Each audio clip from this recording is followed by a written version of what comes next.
주민이 자발적으로 마을의 문제를 해결하고 주권을 행사하는 주민자치. 바람직한 주민자치는 어떻게 이룰 수 있을까요? 주민자치를 활성화하기 위해서는 주민 참여 역량을 키우는 것이 중요한데요.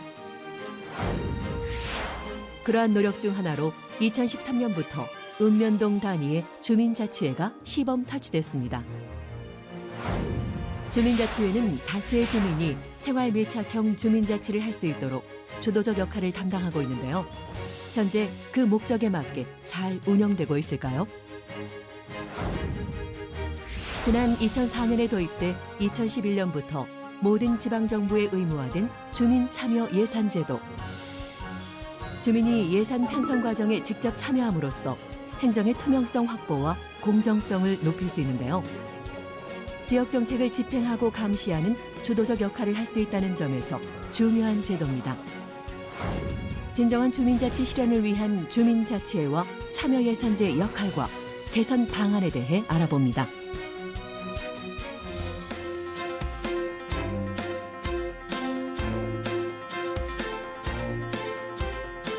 지방자치 30주년 국민이 만드는 나라 진행을 맡은 아나운서 허유루입니다. 안녕하십니까, 안희성입니다. 네, 안희성 아나운서 정말 너무 오랜만에 뵙는 것처럼 이렇게 반갑죠? 그렇죠. 저도 그렇습니다. 아니, 우리가 진행하는 그 지방자치 30주년 국민이 만드는 날이 방송이 또 반가운 거 아닐까요? 아, 그렇죠. 네. 네. 우리가 함께 만드는 나라, 이 자치분권에 대해서 좀 더 가깝게 느낄 수 있도록 도와주시는 분들 오늘도 스튜디오에 모셨습니다. 한 분 한 분 소개를 좀 해드릴게요. 인하대학교 법학전문대학원의 이기우 교수 나오셨습니다. 어서 오십시오. 네, 안녕하세요. 네. 반갑습니다. 서은숙 부산진구청장 나오셨습니다. 안녕하십니까? 네, 반갑습니다. 자, 그리고 김찬동 충남대학교 행정학부 교수 나오셨습니다. 어서 오십시오. 네, 반갑습니다. 김찬동입니다. 네, 오세범 서울 사당 2동 주민자치회장 나오셨습니다. 반갑습니다. 안녕하세요. 반갑습니다. 자, 이렇게 또 네 분과 함께 오늘 이야기를 좀 나눠볼 텐데요. 주민 자체에 대해서 참 할 이야기가 많은 분들을 모셨기 때문에 아주 재밌는 토론이 되지 않을까 생각이 듭니다. 자, 먼저 주민자치회에 대해서 이야기를 좀 들어볼까 하는데요. 먼저 우리 서은숙 구청장께서 얘기를 좀 해주실까요? 네. 부산 진구는 20개의 동이 있습니다. 그 중에 이제 1개의 동이 지난 10월부터 시작해서 올해 11월까지 1년에 거친 준비 기간을 거쳐서 주민자치회로 전환을 했는데요. 처음에 이제 주민자치위원을 모집하고 교육을 하는 과정에서 오셔서 첫 번째 하시는 말씀이 나도 할 수 있나요? 라는 질문들을 하십니다. 네네. 저는 이 질문이 굉장히 많은 걸 내포하고 있다고 생각해요. 실제 주민자치의 주인은 주민이신데 그렇죠. 주민들이 주민자치위원을 모집하는데 내가 할 수 있을까라는 자격을 검증한다는 것 자체가 네. 아직 우리 주민자치가 걸음마 단계이다라는 것을 반증하는 것 같고요. 그래서 1년의 준비 기간을 거쳐서 교육과 또 이 회의와 모임과 이런 것들을 지나오면서 보니까 그 사이에 주민들이 지역에 대한 애정 그리고 내가 마을의 정말 주인이다라는 것을 느낄 예. 수 있는 그런 열기들을 굉장히 많이 느꼈습니다. 그래서 예. 이걸 바탕으로 저희 부산 진구는 2022년에는 6개 동이 다시 주민자치회 전환을 준비하고 있고요.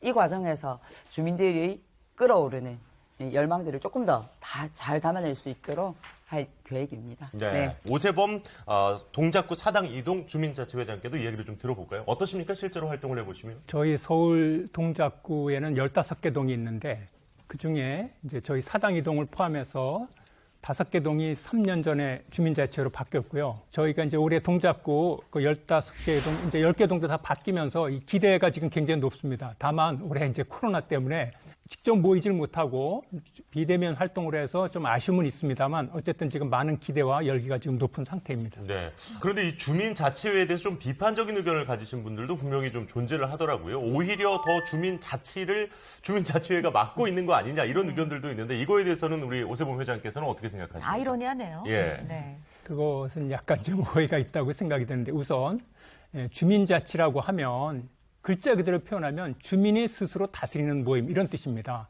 그래가지고 굉장히 가슴이 뛰죠. 네. 우리 구청장님께서도 말씀하셨듯이 누구나 할 수 있고 그런데 들어와서 보니까 할 수 있는 게 생각보다 굉장히 제한되어 있습니다.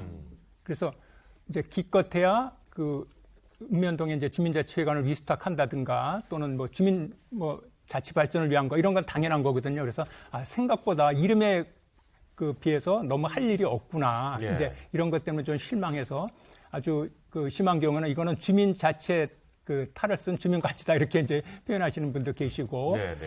어떻게 뽑지 않은 선출도 되지 않은 사람들이 마을을 대표하느냐 뭐 이 문제가 있고 예. 우선 제가 볼 때는 반대하는 동거가 이게 주민자 어떤 마을의 일이라든가 이런 행정 이런 거는 좀 뽑힌 사람들 그러니까 좀 소위 좀 똑똑한 사람들이 해야 되지 않는가 그렇지 않은 사람들이 하는 거는 굉장히 우리가 그동안 가져왔던 어떤 행정이라든가 이런 데 대해서 변화가 일어나기 때문에 그거에 대한 굉장히 거부감, 두려움이 있는 것 같은 느낌이 들고 아마 그런 부분에 대한 좀 오해가 있지 않나 싶습니다. 네. 그러니까 어쨌든 오늘 이런 얘기를 우리가 서로 나누려고 하는 거니까요. 그렇습니다. 예. 그러니까 일선 현장에서는 이런 어려움이 존재한다. 지금 이제 현실 이야기를 해주신 거 아닙니까? 예. 할 수 있는 어떤 영역의 범위가 좀 제한이 돼 있고 주민들을 대표할 수 있는 대표성의 문제도 있고 네. 교수님 지금 이게 시범적으로 전국적으로 실시되고 있는 건데 현장에서는 왜 이런 어려움이 있는 걸까요?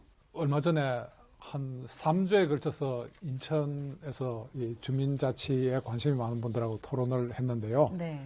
상당히 뭐 여러 가지 관점에서 직접 관여하는 분도 불평이 많고, 그 이제 아까 우리 오 회장님 말씀하신 대로 기대에 못 미친다.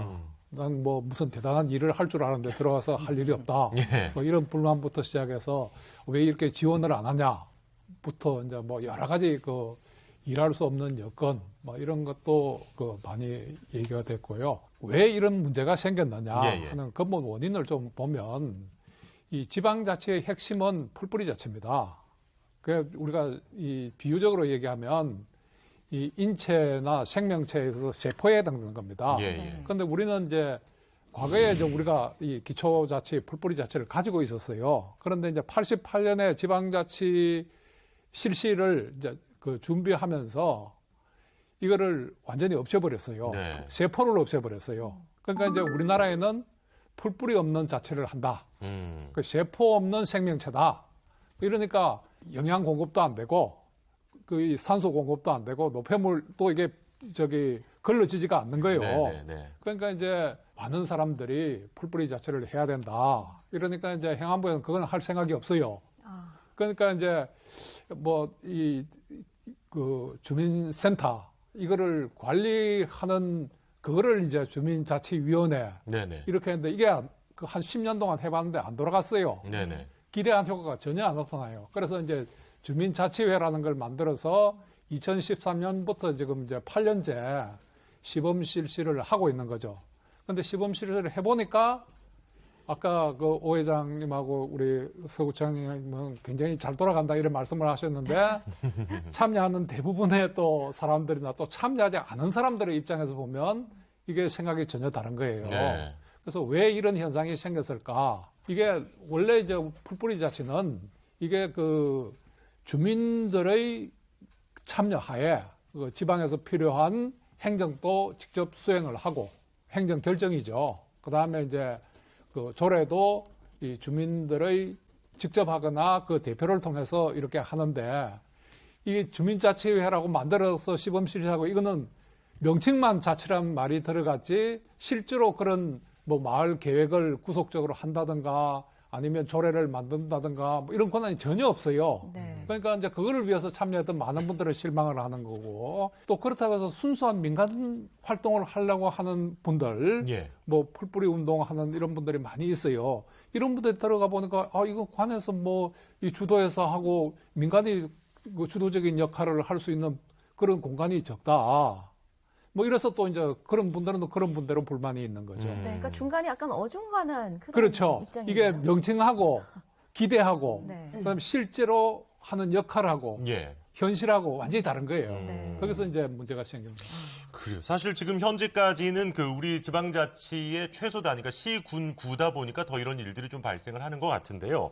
김찬동 교수님께도 좀 여쭤봐야 될 것 같습니다. 이 주민자치, 우리가 지금 오늘 그 주제를 가지고 이야기를 하고 있는데 이 자치라는 게 상당히 중요한 개념입니다만 정확한 의미라든지 이것에 대해서는 잘 모르고 쓰는 경우들도 많은 것 같아서요. 이 주민자치와 자치라는 개념에 대해서도 좀 설명을 좀 부탁을 드려볼까요? 네, 자치라고 하면 자기 입법과 자기 통제 공제가 되어야 된다라고 이렇게 해서 그 구성원들이 이 자신들에게 관련되어지는 규율, 공통된 규범들을 만들 수 있는 권한이 있어야 자치권이다라고 얘기를 하고 예. 그 이 규범에 근거를 해서 구성원들이 자치 서비스를 공급하는 데 필요한 세원을 스스로 부담할 수 있는 그러니까 그런 이 법에 의하여서 규율이 되어질 수 있어야 되는 거죠. 현재의 주민자치는 그러한 입법권이라든지 조세권 또 구성원들에게 공통적으로 필요한 공유 서비스가 있는데 예. 이것을 공급하는 데 있어서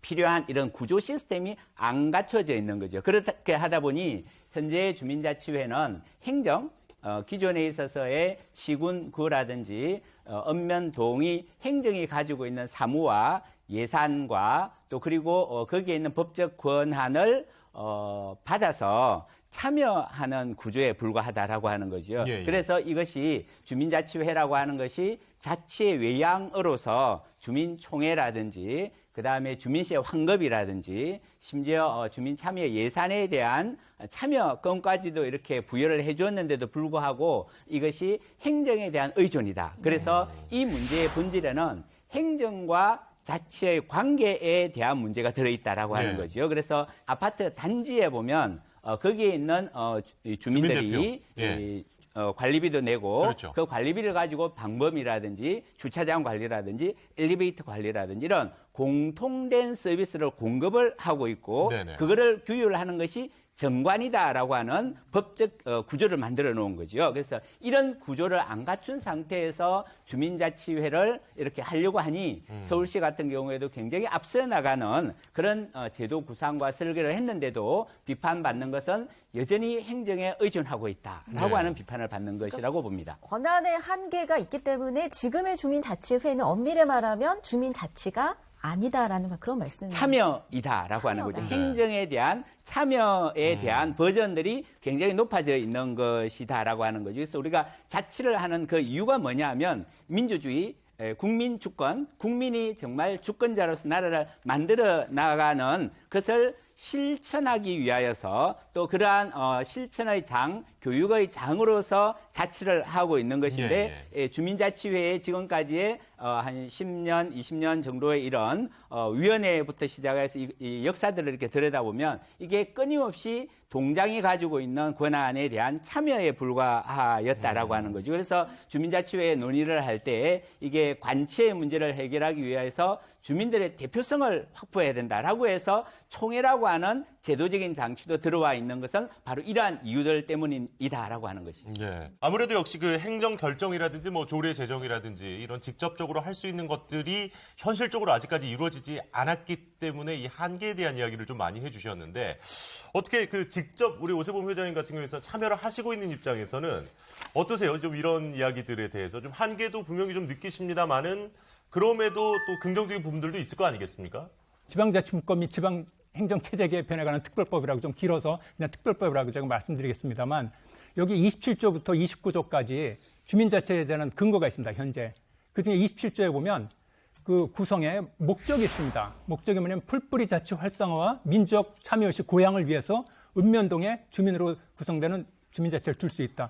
무슨 얘기냐면 단순히 주민자치위원회처럼 주민자치회 간 복지를 위해서 자문하는 게 아니라 풀뿌리 민주주의를 위해서 주민자치를 줄 수 있다.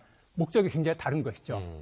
다만 아까도 말씀드렸지만 실제로 하는 일이 아직은 별로 없습니다. 기능도 그렇고 그 구성에서는 그 행정안전부 장관이 시범 실시하게 돼 있습니다. 예. 그래서 생각보다 굉장히 더디고 굉장히 그 풀뿌리 민주주의라는 그 목적에 비해서는 기능이 굉장히 작은데 저는 이제 이렇게 생각합니다. 주민자치회도 우리나라에서 지금 처음 시작하는 거 아닙니까? 그런 면에서 현재 주민자치는 굉장히 그 법적 제도도 지금 불안정하고 권한도 작고 하지만 지금 움직여 나가기 시작하는 거거든요. 즉 아이들이 막 태어나서 막 움직이기 시작하는 거거든요. 아까 구청장도 말씀하셨고 저도 뭐 3년 동안 경험해서 느끼는 건데 정말 주민자치회 하다 보니까 마을에 이렇게 숨은 많은 일꾼들이 열정적이고 함께 협동하면서 어떤 마을의 문제를 풀어나가는 것에 대해서 굉장히 놀래고 있거든요. 네네. 그러니까 무슨 얘기냐면 어른들이 볼 때는 양복 입기는 아직 작지만 지금 이제 기저귀를 띠고 활동복을 입고 막 활동하는 모습을 좀 봐주셨으면 좋겠다. 그리고 물론 이제 여기서 머물러 너희들은 항상 어린애만 있어라 이런 건 아니죠.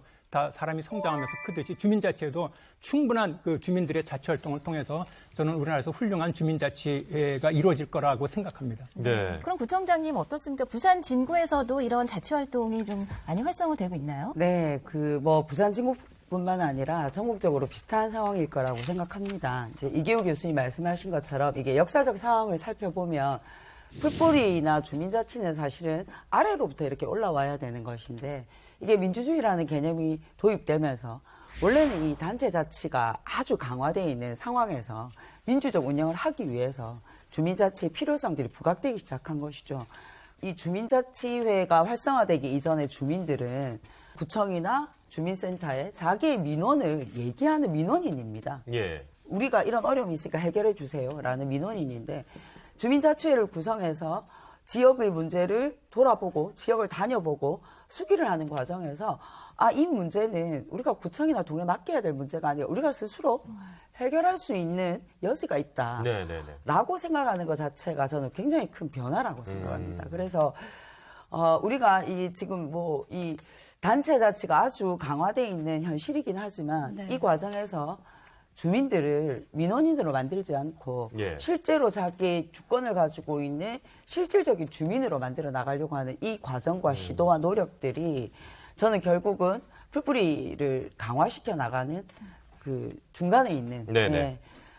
과도기이지 않을까 하는 생각이 듭니다. 그래서 지금 우리 주민자치회가 통합형으로 약간 이렇게 이 주민센터와 함께 협력형으로 운영되고 있지만 앞으로의 과정에서는 주민이 주도해 나가는 과정으로 모색해 나갈 거라 생각하고요.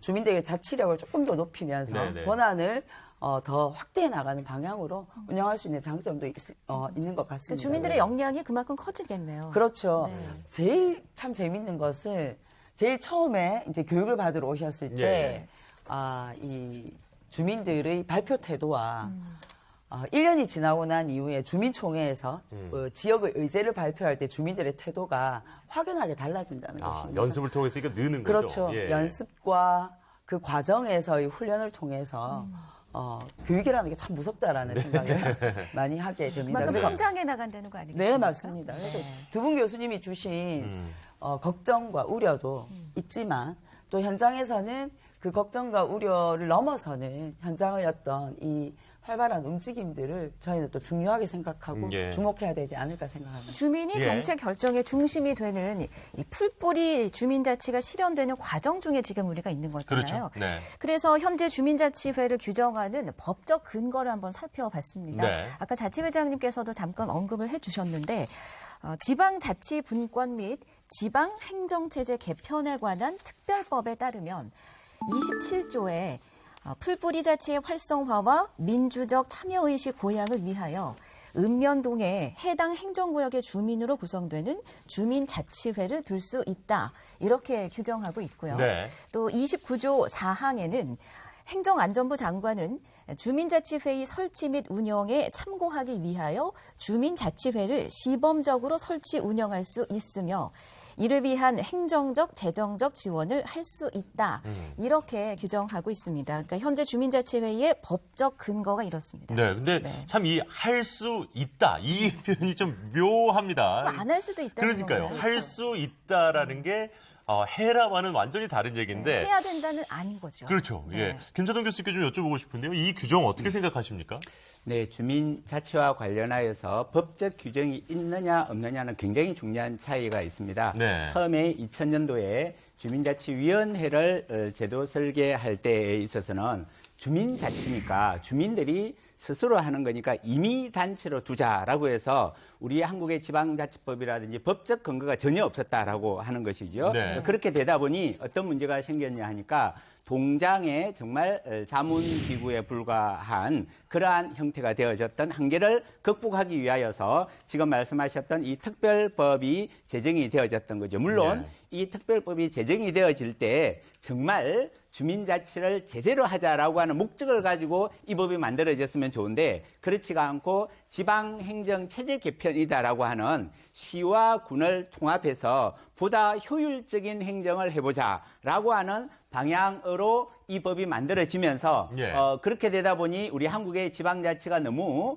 효율만 중시하고 민주성은 어디로 가냐라고 하면서 보완적인 것으로서 이런 주민자치회를 만들자라고 하는 규정이 법률에 규정이 되었다라고 하는 거죠. 그런 의미에서는 법적 근거를 가지고 주민자치를 할 수 있는 토대가 시작이 되었다라고 하는 의미에서는 2013년부터 굉장히 의미가 있는데 그때 이 세 가지의 모형을 제시를 했던 거죠. 예. 첫째가 현재 하고 있는 협력형이다라고 하는 행정과 자치가 협력한다라고 하는 구도로 되어 있는 것이고 두 번째 통합형은 뭐냐면 주민자치들을 의회를 만드는 것과 같이 선거를 통하여서 주민자치회가 의회처럼 이렇게 구성이 되는 예, 거죠. 예. 그렇게 되어지게 되면 동행정에 대한 의회의 역할을 할 수 있는 구조가 되는 것이 통합형이었던 거죠. 그리고 또 하나가 주민조직형이라고 해서 처음에 2000년도에 읍면동 사무소를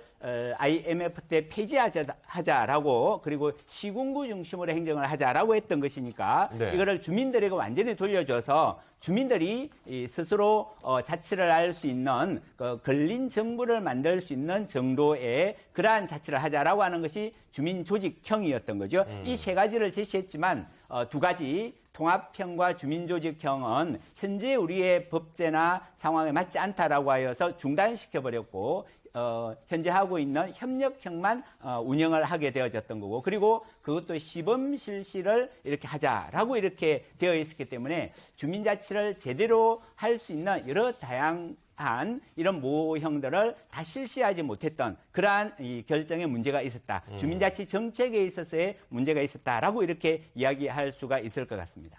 그러니까 협력형으로 제안을 오히려 걸어버린 모양새가 됐다고 지금 얘기를 해주신 것 같은데, 근데 이건 잠깐 구청장님께 한번 여쭤보고 가야 될 것 같아요. 네네. 직접 이 현장에서 보실 때 이 협력형 모델이라서 한계가 있다. 이 부분에 대해서는 어떻게 생각하십니까? 네, 저는 이것도 지금 현재는 실험 과정에 있다고 생각을 합니다. 예. 사실은 이게 아까 말씀드린 것처럼 밑에서부터 자발적으로 올라오는 것이 아니라 약간의 이제 위에서부터 보완하기 위한 형태로 가다 보니까 현재 주민자치회를 구성하는데 예를 들면 주민센터의 도움이 없으면 이게 쉽지 않은 일이기도 그렇죠. 합니다. 예. 그러니까 구성으로 보자면 이 주민센터의 행정의 도움이 아직까지는 저는 더 필요하다? 크다고 생각합니다. 아, 네, 예. 조금 더 크다고 생각하고요. 물론 이것이 주민주도로 가는 과정에서 주민들의 자발적인 참여도 필요하지만 공직자들의 협력과 자세의 변화도 저는 같이 가야 된다고 생각합니다. 지금까지 행정 중심이었다면 이제는 앞으로 행정은 주민 중심의 행정으로 가야 된다라는 것을 현장에 느낄 수 있는 지금 이 과정이 있지 않나 하는 네. 생각이 네. 듭니다. 네. 이 교수님은 좀 어떻게 생각하시는지요? 이 주민자치회라는 게 왜 이게 구상이 되었느냐 하는 이제 그거를 우리가 살펴볼 필요가 있는데 행안부에서 이 시군 통합을 막 밀어붙이려고 하다 네. 보니까 네네. 그 저는 이제 그렇게 되면 풀뿌리 자체가 완전히 멀어지는 거 아니냐 이러니까 이제 급조해가지고 그럼 주민자치회라는 걸 만든다. 네. 그래서 이제 제가 그때 그랬어요. 그게 어떻게 자치 역할을 할 수 있냐? 그건 민간 활동인데. 그래서 우리가 민간 활동에 의한 지역 발전, 지역 공동체 의식 이런 거를 아까 오 회장님은 이게 우리는 지금 주민자치회가 처음 시도한다 했는데 정말 세계적으로 우리가 아주 이 지역 발전, 지역 공동체 운동 이게 굉장히 성공한 모델이 있습니다. 유엔에서도 그대로 인정하고 있는 모델이 네. 새마을 운동입니다. 네. 그래서 새마을 운동이 천지개벽한 겁니다. 여성들이 어떻게 나와서 그 동네 문제를 가지고 그 남녀 구별 없이 뭐 그냥 이렇게 회의를 하고 그런 게 우리 역사에 처음 있는 거거든요. 네네네. 그러면서 그 마을은 스스로 발전시켜야 된다. 뭐 그런 어떤 정신계획과 생활 환경 개선 이건 뭐 굉장히 획기적인 거였고 그래서 유엔에서도 뭐 제3세계의 지역개발 모델로 이걸 추천하고 있는 이런 상황이거든요. 예. 그럼 그때 왜 이 새마을 운동이 사형을 걸었냐? 거기에 가장 큰 문제가 관변 정책이었던 겁니다.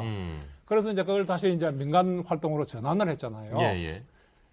근데 지금 이게 지금 우리 주민자치회, 주민자치위원회 이거 본질적으로 같다고 봅니다. 이제 법적 지위를 따져보면 이게 본질적으로 같은 건데. 네네. 이게 가장 큰 문제가 이게 관제 운동이라는 겁니다. 관에서 만든 운동이고 또 이거 관치 운동이고 관에서 협력을 끊어버리면 자율적으로 돌아가지 않습니다. 네. 지방자치 주민 참여 활동 이런 게 뭐 하늘에서 갑자기 떨어지는 게 아니고 수많은 역사적인 경험을 가지면서 이게 세계적으로 발전해 오는 거거든요. 예, 예. 그래서 이런 유사한 운동을 하고 있는 데가 이제 대표적인 데가 미국인데 미국은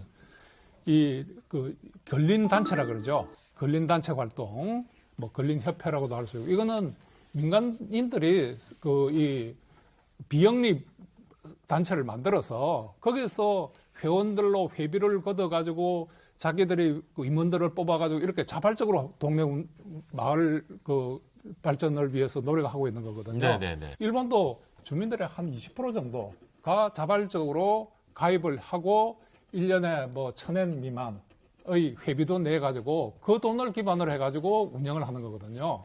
그래서 이제 이게 마을에 대한 주민들의 자발적인 참여, 그야말로 민간 활동으로 지금 하고 있는 거죠. 그런데 우리는 지금 계속 아까 무슨 협력형, 통합형 이런 모델도 이것도 행자부가 이 용역을 통해서 조작해내는 개념입니다. 그런데 이걸 통해서 자꾸 이제 관하고 자꾸 연결을 지으려고 그래요. 네네. 순수한 민간 활동으로 가야 되는데. 그래서 미국의 이 주민자치에 관한 조례들 보면 이걸 주민자치를 이렇게 정의합니다. 자율적이고 독립적인 비영리 민간 활동이다. 민간 활동. 이렇게 규정을 하고 있어요. 자, 교수님, 그럼 이걸 하나 여쭤보고 가야 될 것 같은데요. 그러면은 아무리 뭐 의도가 좋고 이제 주민들이 열심히 참여를 한다고 해도 일단 관이 개입을 해서 관치의 형태가 된다면 이건 자체라고 볼 수 없다. 뭐 이런 말씀으로 좀 들리는데. 그러니까 민간 자치라고 볼 수 없다. 민간 자체라고 볼 수 예, 없다. 그러니까 소위 말해서 뭐 여기서 자치라는 말을 썼는데 우리가 흔히 지방자치라는 의미에서 자치가 아니다 이거야. 예. 근데 그게 안 되니까 민간단체에다가 계속 이제 자치적인 기능을 강변하다 보니까 자꾸 이제 무슨 세금도 사용하게 해주겠다 뭐 해도 자꾸 기대를 주는 거예요. 네네네. 그러면 그 민간의 자율성은 깨어져 버리는 거죠. 그렇다고 해서 대부분의 세계 선진국에서 예를 들어서 뭐 한 3,000명 기준 또는 10,000명 기준 요런 기초자치단체에서 하는 그런 기능을 할 수 있느냐. 그건 또 할 생각이 전혀 없어요. 그렇기 때문에 공적 자치도 안 되고 순수 민간 활동도 안 되고 양자가 다 이게 파괴돼 버리는 거예요. 그래서 제가 얘기하고 싶은 거는 민간 활동을 순수 민간 활동으로 가고 우리가 위대한 전통을 가지고 있다. 우리가 새마을 운동이라는 실제로 우리 생활을 바꾸고 우리의 공동체 의식을 일깨웠던 그런 경험을 우리가 가지고 있잖아요. 그런데 그때 그게 문제로 지적됐던 게 관의 지나친 개입. 그러니까 이거를 우리가 이제 그런 실수를 되풀이하지 말고 순수한 민간 단체로 또 일본 사례도 있고 미국 사례도 있고 뭐 유럽에도 굉장히 이런 운동들이 많이 일어나고 있어요. 그거는 자치를 한 다음에 그러니까 우리의 읍면 공간 그 공간에서 자치를 한 다음에 그 다음에 관에서 하지 못하는 일들을 민간이 자발적으로 하는 이런 운동으로 가야 된다는 저는 이제 그런 생각을 가지고 있는 거죠. 관의 필요성에 제기되었다 하더라도 지금 운영되고 있는 형태들은 대부분의 마을에 필요한 내용들 그리고 마을의 변화가 필요한 도움이 필요한 부분에 주민자치위원들이 스스로 문제를 찾아내고 그것을 해결하기 위한 노력을 촉구하고 본인들이 스스로 만들어 나가거나 혹은 관의 요구에서 변화시켜 나가는 활동들이 일어나고 있거든요. 실제 이제 주민총회의 목적이 마을의 의제를 찾아내고 그 의제를 해결하기 위한 방안을 찾는 것이 총회에서 이루어지고 있단 말입니다. 그렇죠. 예. 예. 그래서 저는 바로 그 점에 제가 얘기를 하지 않을 수가 없는 네, 게요. 이 주민총회는 지방자치가 될 때 그때 주민 전체의 참여 하에서 결정을 하는 건데 이거는 민간 활동인데 거기에 전혀 관계없는 마을 사람 전체 와서 하라는 거예요. 그러니까 이게 마을 총회를 그런 식으로 운영하는 나라는 없다 이거예요. 그럼 뭐 왜 그러냐? 그거는 지방자치를 할 때 그때는 구성원들이 전체 주민이에요. 네네. 근데 이거는 자발적인 민간 조직이기 때문에 거기에 찬동하고 가입하는 사람들을 중심으로 그러니까 회원 총회가 돼야 되는 거죠. 그리고 일본도 그렇게 운영되죠. 미국도 그렇게 운영됩니다.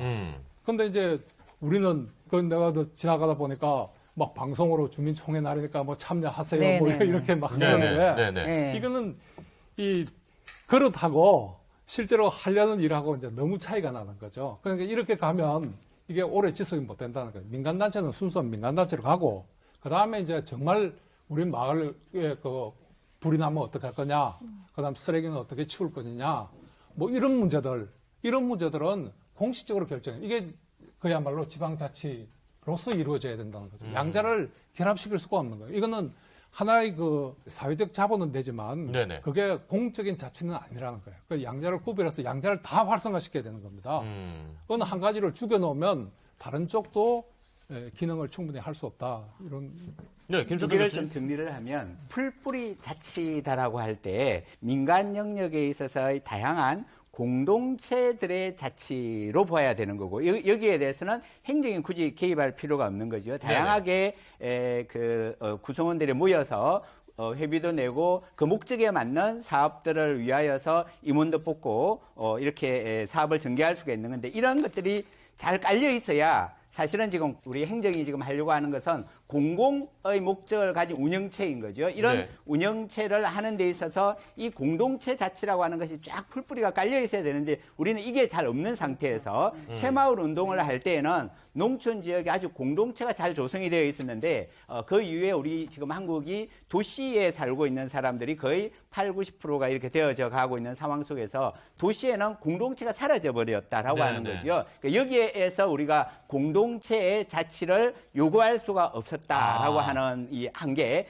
시대의 변화들이 있는 거다라고 하는 거죠. 그래서 두 개를 정리를 하자라고 하면 공공체 자치와 공동체 자치를 구분하고 공공체 자치도 잘 되려고 하면 사실은 이런 공동체, 다양한 공동체들의 자치들이 조성이 되어져 있어야 되는데 아파트 단지 같은 경우에는 도시 지역에서 공동적인 생활을 할 수 있는 공간이다라고 하는 거죠. 이것도 이미 이 조직이라고 해서 그냥 법을 안 만들어주고 이렇게 되어 있나 하면 그렇지 않다라고 하는 거죠. 주택법이라든지 공동생활관리법이라고 하는 법률이 있어서 이런 이 아파트 단지의 관리비를 내지 않으면 거기에 엘리베이터가 스톱을 내버리면 자기 개인 재산이 다 손실을 보게 되는 거잖아요. 이런 것처럼 이 아파트가 아닌 비아파트 단지 지역에도 공동으로 필요한 공공 서비스가 있어야 되는 거예요. 그게 쓰레기 처리라든지 방법 문제라든지 어린이집을 보내는 거라든지 이런 공동 문제에 한정하여서 공공 자치를 하도록 이렇게 읍면동에 지금 자치가 조금 이렇게 제도 설계가 돼야 되지 않나라고 하는 것을 생각을 해보게 됩니다. 그러니까 옛날 같은 경우에는 이제 지금 말씀해 주신 대로 마을에 이제 어르신이 있으면 자, 한번 다 모입시다. 그러면은 이제 다 아이고 어르신 이러면서 다 갔단 말이에요. 그게 바로 이제 자발적인 공동체잖아요. 그렇죠. 예, 그렇게 됐을 경우에는 이렇게 얘기를 하기가 쉬웠는데 요즘 같은 경우에 당장 제가 살고 있는 곳만 생각을 해봐도 누가 오라 그러면 가겠냐는 거죠. 잘 안 가게 되죠. 그런 문제들에 대해서 또 얘기를 또 해주셨던 것 같습니다. 맞습니다. 오세범 회장님께도 지금 두 분 교수님 특히 이제 비영리 민간단체가 돼야 한다는 게 이제 이기우 교수님께서 얘기해 주신 내용인 것 같은데요. 어떻게 생각하시는지 궁금합니다. 비영리 민간단체는 원래 많이 있습니다. 지금도. 네네. 지금도 뭐 각 마을에 아주 심하게 표현하면 무슨 뭐 체육회, 등산회, 산악회도 있고 조금 더 가면 우리마을 살리기 무슨 뭐 생태천 살리기 무슨 산 살리기 해가지고 마을 주민들이 자발적으로 아무 관의 도움 없이 회의에 모여서 그냥 좋아서 하는 겁니다. 그래서 마을의 또 환경을 개선하고 이거는 사실 법이 관여할 문제는 아니라고 생각이 들고요. 아까 이제 새마을 운동도 처음에 말씀하셨는데 처음에는 그 취지는 굉장히 좋다고 생각하고 지금 또 김찬동 교수님께서 농촌 공동체 의식이 있어서 그 근거를 말씀해 주셨는데 문제는 이 새마을 공동체는 사실 마을의 그 자주 경제 이런 부분에 목적이 있던 겁니다. 그리고 무슨 그 마을 살리기 운동 이런 거는 환경이라든가 어쨌든 그 거기에 관심 있는 사람들이 특별한 목적으로 모이는 겁니다. 근데 주민자치는 목적 자체가 다릅니다. 목적 자체가 아까도 말씀드렸지만 특별법에 풀뿌리 자치 활성화와 민주적 참여의식을 고양을 위하여 이렇게 돼 있습니다. 무슨 얘기냐면 그 읍면동에 풀뿌리 민주주의를 위해서 한다는 게 딱 돼 있는 겁니다. 목적이 전혀 달라요. 단순한 우리 경제 조직이 아닙니다. 두 번째, 주민자치가 왜 필요하냐면 우리가 주민자치는 지방자치의 한 요소라고 하거든요. 보통 지방자치는 단체자치와 주민자치로 이루어진다. 이렇게 이제 학자들이 많이 얘기하는 뭐 정설로 돼 있습니다만 단체자치는 권력이 중앙에 집권된 걸 분산시켜서 나누자는 겁니다. 왜냐하면 절대 권력은 절대 부패한다는 걸 역사적으로 경험했기 때문에. 그래서 우리도 그 지방자치에서 많이 지금 분권화가 돼 있습니다. 근데 또 하나 중요한 것은 그럼 이 단체 자체 주인은 누구냐? 단체장이나 의원이냐? 그게 아니다. 그 지역의 주민들이다. 이게 지방자치의 핵심 그 근거입니다. 그래서 이 주민자치라는 것은 단순히 우리 경제적 활동이라든가 환경활동이라든가 취미활동이라든가 좋은 이웃과 함께하는 선행활동이 그뿐만이 아니라 바로 지역에서 주민이라는 것을 선언하고 활동을 통해서 실현하고 그리고 발전시켜 나가면서 우리나라가 정말 우리나라 주인이 국민이구나 하는 것을 이렇게 전체적으로 통일된 이런 거라고 생각이 듭니다. 그래서 굉장히 이건 단순한 어떤 이 자발적인 단체하고는 좀 다르다고 생각이 듭니다. 네. 네. 아무래도 하나만 이제 법적 더 지위... 말씀드릴게요. 네, 마저 말씀하시죠. 네. 그러면 아예 이걸 그냥 읍면동을 지방자치단체로 만드는 게 더 낫지 않느냐 이렇게 얘기하시는 분도 계십니다. 물론 그렇게 선택 많이 하고 있습니다. 그러나 아까도 말씀드렸지만 우리는 주민자체가 사실 지금 이제 실시하는 거거든요. 지금도 시범 실시하고 있는 겁니다. 네네네. 네, 시범 실시하고 있어서 다시 말씀드리면 저희도 처음 경험해보고 부딪혀가면서 물론 이제 많은 교수님들이 외국 사례도 많이 연구해 주셨고 또 우리 역사적인 연구도 있지만 그 연구와 외국과도 다른 우리는 새로운 주민자치 해보는 거고 이 안에서 어떻게 갈지는 이제 아무도 모르는 겁니다. 다만 우리가 지금 이제 기저귀를 띠고 어린애가 됐으니까 이걸 좀 지켜봐달라. 여기 이 문제가 너무 많다고 막 지적하면 애를 빨리 키운다고 막 느린다고 어른이 되는 건 아니지 않습니까? 네네. 네. 그러니까 시간이 좀 필요하고 네, 좀 지켜봐 주십사 뭐 또 이런 얘기를 해주셨는데 이 교수님 뭐 하실 말씀 있으세요? 예. 아까 새마을 운동하고 주민자치하고 본질적으로 다르다 이랬는데요. 이건 마을 발전에 주민들이 자발적인 참여하는 점에서는 똑같습니다. 그리고 그게 민간 활동이라는 점을 더 분명히 주민자치 새마을 운동 하고 있고요.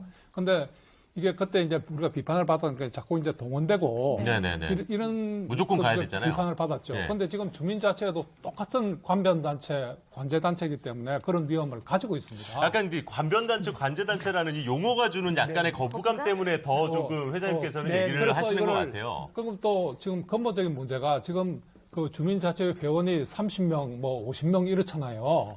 이걸 가지고 어떻게 주민들의 자발적인 조직이라고 할 수 있겠어요? 그러면 회원들을 많이 모집을 해야죠. 그래서 거기서 임원을 뽑고 그다음에 기구도 구성하고 사업도 거기서 결정하고 이래서 순수 민간 운동으로 가야 된다는 문제. 저는 이거를 그런 운동이 필요 없다는 게 아니고 이거를 활성화시키기 위해서는 좀 더 민간 주도로 가야 된다. 관에서 개입은 상가해야 된다. 다른 나라의 주민 활동하는 거 보면요. 이런 예를 들어서 미국의 걸린 협회 여 보면 그런 수많은 단체들 또 들어와 있어요. 그래서 그거하고 무슨 대립되는 이런 관계가 아니고 그것을 포괄하는 주민들의 자발적인 민간단체 활동으로 이제 가야 그게 전체 주민으로 이제 확산이 되고 발전을 할 수 있다는 거예요. 지금 30명, 50명 이걸 뽑아가지고 그거 하는 거는 그건 잘못하면 일본 지방자치부 보면 이거를 지방자치단체 260조 2항에 이렇게 돼 있어요. 지연단체를 공공단체, 기타 조직의 일부로 한다는 것을 의미하는 것은 아니다.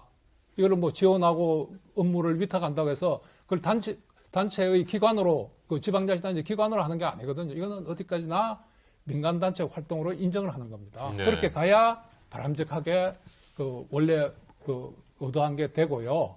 그 다음에 이제 한편으로 공적인 자치, 이거를 행안부가 자꾸 안 하려고 하는데 이거를 해야 풀뿌리 자체가 생기는 것이고 인체의 있어서 세포가 되는 겁니다. 이거 없이 자꾸 하려고 하니까 여러 가지 국가 전체의 민주주의에도 지금 흔들리게 되는 게 풀뿌리에서 자체를 안 하기 때문에 문제가 생기는 거예요. 그럼 김찬동 교수님은 어떻게 생각하세요? 이제 지금의 주민자치회, 주민자치 조직은 앞으로 어떤 방향으로 개선되고 발전해야 된다고 생각하십니까? 네, 서울시라든지 세종시라든지 이렇게 앞서 나가는 이 시군구들의 사례들을 보면 자치에 대한 굉장히 이 제도적인 복합들이 되어져서 굉장히 자치를 할 수 있는 그런 진전이 되어 있는 측면은 있다라고 하는 거죠. 근데 이거를 발전을 시켜 나갈 필요는 있는데 이것도 그 본질을 가만히 들여다보면 결국은 행정이 가지고 있는 예산들을 주민들이 참여해서 총회를 통하여서 의사결정을 할 수 있는 이런 아주 좋은 구조는 만들어져 있지만 자치의 본질에 접근한 건 아니다라고 하는 거죠. 그런 측면에서 그러면 이번에 우리가 이 자치분권 2.0이다라고 하면서 지방자치법 전부 개정을 하면서 어떤 개념을 강조를 하고 있냐면 주민주권을 강조하고 있는 거잖아요. 예. 주민주권이라고 하는 것은 주권자로서 어떻게 이 지역과 나라를 만들어 갈 거냐에 있어서 자기 결정과 자기 책임과 거기에 대한 자기 부담도 할 수 있는 그런 구조를 만들어 줘야 된다라고 하는 거죠. 그런 측면에서 또 하나의 문제는 이런 거지요. 국가에 있어서의 정당 정치라고 하는 것이 양극화되어 가지고 우리의 그 시도나 시군구까지도 다 정당의 공천권 때문에 수직화되어져서 민주성을 굉장히 저해하고 있다는 거죠. 이런 구조적인 문제를 돌파할 수 있는 주민주권의 공간으로서 주민자치라고 하는 공간이 만들어지고 운영이 되어지고 발전되어져야 될 거다. 그런 측면에서 이 현재의 주민자치회가 풀뿌리 민주주의를 경험하고 학습할 수 있는 그런 장으로 되어져야 되고 또 하나는 이런 거죠. 대학 같은 데를 보면 동아리 활동은 공동체 활동이라고 볼 수 있고 거기에 자치기구라고 해서 과자치회라든지 그다음에 무슨 사회과학 대학 자치회라든지 있는 거죠. 그래서 자치기구와 또 대의기구, 대학 전체에 또 이런 대의기구들로 만들어져 있는 거죠. 이런 대학 생활에 있어서의 경험들이 이 지역 사회에 있어서의 지역 문제들을 풀어나가는 이런 결국 주민자치도 그런 인재들을 길러내야 되는 다음 세대들을 그러니까 그런 구조들이 되어질 때 한국의 주민자치가 발전할 수 있는 가능성들 있지 않을까 싶고요. 해외 여러 지방자치단체의 규모들을 이렇게 비교를 해보면 우리의 면 같은 경우에는 예. 대부분 농촌 지역은 이게 자치 개청화되어 있다라고 하는 거죠. 그래서 의회를 구성을 하도록 되어 있고 우리 한국도 50년대에 이미 읍면 의회를 구성했던 적이 있다라고 하는 거죠. 그래서 이런 전통들을 좀 한번 지금은 우리가 한국 국민의 수준들이 충분히 살릴 수 있는 가능성이 있다. 도시는 조금 다르다라고 하는 네. 거죠. 그래서 도시 지역과 농촌 지역을 조금 달리한 그런 주민자치회에 대한 합의가 필요하겠다 싶습니다. 사실 그렇죠. 뭐 대학 같은 경우에도 각 단과대에 학생회가 있고 총학생회가 있고 이런 것처럼 그러니까 이런 이 교육의 과정들을 통해서 직접적으로 이제 참여하시는 분들이 더 늘었으면 좋겠다. 뭐 이런 발전 방향에 대해서 또 얘기를 해주셨어요. 미리 경험할 수 있으니까 그렇죠. 사회 나오기 네. 전에. 네. 자 이제 발전 방향에 대해서 우리 서은숙 구청장님 얘기까지 들으면 어떤 쪽으로 좀 발전을 시키고 싶으시고 또 발전이 됐으면 좋겠다. 뭐 이런 바람도 좋습니다. 저희 시범동에서 첫 번째 총회를 하는 날 날씨가 되게 안 좋았어요. 네, 그래서 저희가 우리 이전에 이 주민자치회 회원들이 만들어 놓은 의제를 주민들에게 이제 투표로서 의향을 물어야 되는 주민투표를 하는데 주민들이 많이 참여할까 굉장히 걱정을 많이 하셨거든요. 근데 그날 저희가 정말 이 몇백 명 못 오실 거야 라고 했는데 1,500명이 오셨어요. 네. 와. 그 숫자가 작으면 작다고 볼 수는 있지만 저는 50명의 주민자치위원들이 1년의 성과를 만들어내고 그것을 주민과 함께 그 결과를 검증받고 또 이후에 일을 하기 위한 동력을 받은 그런 과정이었다고 생각합니다. 그래서 이 과정 안에 들어있는 이 정성적인 면들을 좀 바라봐 줬으면 좋겠다. 또 바라봐야 된다. 그리고 그것을 조금 더 추동하기 위한 노력들을 더 많이 해야 된다라고 생각합니다. 우리 아까 이규 교수 말씀하신 것처럼 행정이 정말 좀 자치로 나가야 된다. 이게 되지 않으면 안 된다라고 하시는데 전 전적으로 동의하면서 네. 동시에 또 행정의 자치를 추동할 수 있는 힘은 주민이 자치를 더 강하게 진행했을 때 행정의 자치도 함께 이루어질 수 있는 것이다라고 생각합니다. 네. 사실 이제 우리가 자꾸만 제도를 중심으로 보는데 마을을 중심으로 보면 마을 안에는 마을과 주민이 있습니다. 그렇죠. 이 마을의 주인은 주민들이에요. 이 마을을 가장 잘 아는 사람들은 주민들입니다. 네. 앞으로 이제 그 틀을 어떻게 만들어 나갈 건지 또 이걸 제도적으로 어떻게 보완할 건지는 아까 우리 회장님도 말씀하시고 교수님도 말씀하셨지만 그 모든 제도적인 장치들도 필요하지만 문제는 현장에서 변하고 있는 이 주민들의 높아지고 있는 자치력이나 또 더 자치력을 더 높이기 위한 것들을 어떻게 할 것인지 네네. 이 고민이 앞으로 더 많이 되어야 되지 않나, 더 많은 아이디어가 나와야 되지 않나 생각하고요. 교육이 참 중요하다는 생각을 많이 합니다. 네네. 그래서 자치대학, 주민자치대학 이런 것들이 더 활성화되어서 주민들에게 주인의식을 더 높이도록 만들어 나가는 것들을 통해서 앞으로 부산진구도 말 그대로의 주민자치를 이뤄 나가는데 노력하도록 하겠습니다. 그러니까 네. 아는 만큼 의제가 보이고 또 내가 할 수 있는 일을 그렇죠. 또 역량을 키워갈 수 있을 테니까요. 네. 제가 이 주민자치회, 주민자치 그 위원회의 법적 성격을 규명하는데 한 20년 걸렸습니다. 그래서 결론은 법적 지위에 차이가 없다. 이런 거고요. 그거는 그 자발적 민간 활동인데 지금 너무 관치가 많이 개입돼 있다. 많이 개입돼 있다. 네, 그 네, 말씀을 드리고 그래서 이제 그거는 민간 활동으로 가야 되고요. 그럼 그다음에 이제 공적인 영역에서의 그야말로 그 행정에 관한 거, 지방 입법에 관한 그 읍면 단위에서의 그거는 공적 자치로 발전해 나가야 된다. 이런 말씀을 드리고 싶고 그다음에 네. 또 하나 이제 그 추가하고 싶은 것은 주민의 그 자발적인 참여 활동, 그 공동체 활동 이건 굉장히 중요하다고 생각합니다. 앞으로 계속 발전돼야 되고요. 그런데 지금처럼 없는 동 단위에서 실시하면 이건 굉장히 어려워질 것이다. 너무 커요. 그래서 여기서는 왜 안 되느냐? 주민들이 자기가 참여해서 제안하고 실제로 활동한 게 내 피부로 와 닿지를 않는 거예요. 내 생활하고 관계가 직접 맺어진 매일 생활하는 일상생활하고 관계가 안 되는 거예요. 그래서 이게 발전하려면 매일 나와 나의 가족들이 일상적으로 걸어다니고 바라보고 그다음에 그 체험하게 되는 그런 지역적인 단위를 중심으로 가야 이게 지속적인 운동으로 발전해 갈 수 있다. 이렇게 그러니까 더 말씀드리고 싶습니다. 작은 세포가 살아나야 된다. 그렇죠, 그렇죠. 네. 골목으로 들어가야 된다는 말씀. 네. 자, 정말 이게 뭐 당장 이렇게 해결이 될 문제였으면 저희가 이렇게 1시간 얘기한 것 같고 그렇지는 않습니다만은 어쨌든 조금은 다른 양쪽의 의견을 들어보면서 직접 지금 하시는 분들 그리고 또 지금 현재 법적 지위라든지 이런 부분에 제도적인 부분에 대한 설명까지도 충분히 들을 수 있는 그런 시간이었던 것 같습니다. 그러니까 현재 우리나라 주민 자치가 어디까지 와 있고 또 앞으로는 어떤 방향으로 개선돼야 하는지를 좀 생각하고 고민할 수 있는 좋은 기회가 됐습니다. 네. 자, 오늘 네 분 정말 나와주셔서 감사드립니다. 예, 오늘 좋은 말씀 잘 고맙습니다. 들었습니다. 감사합니다. 자, 저희는 이제 잠시 후 2부에서요, 새로운 참석자들과 함께 또 중요한 이야기입니다. 주민 참여 예산 제도에 대한 이야기를 나눠보도록 하겠습니다. 잠시 후에 다시 뵙도록 하죠. 고맙습니다.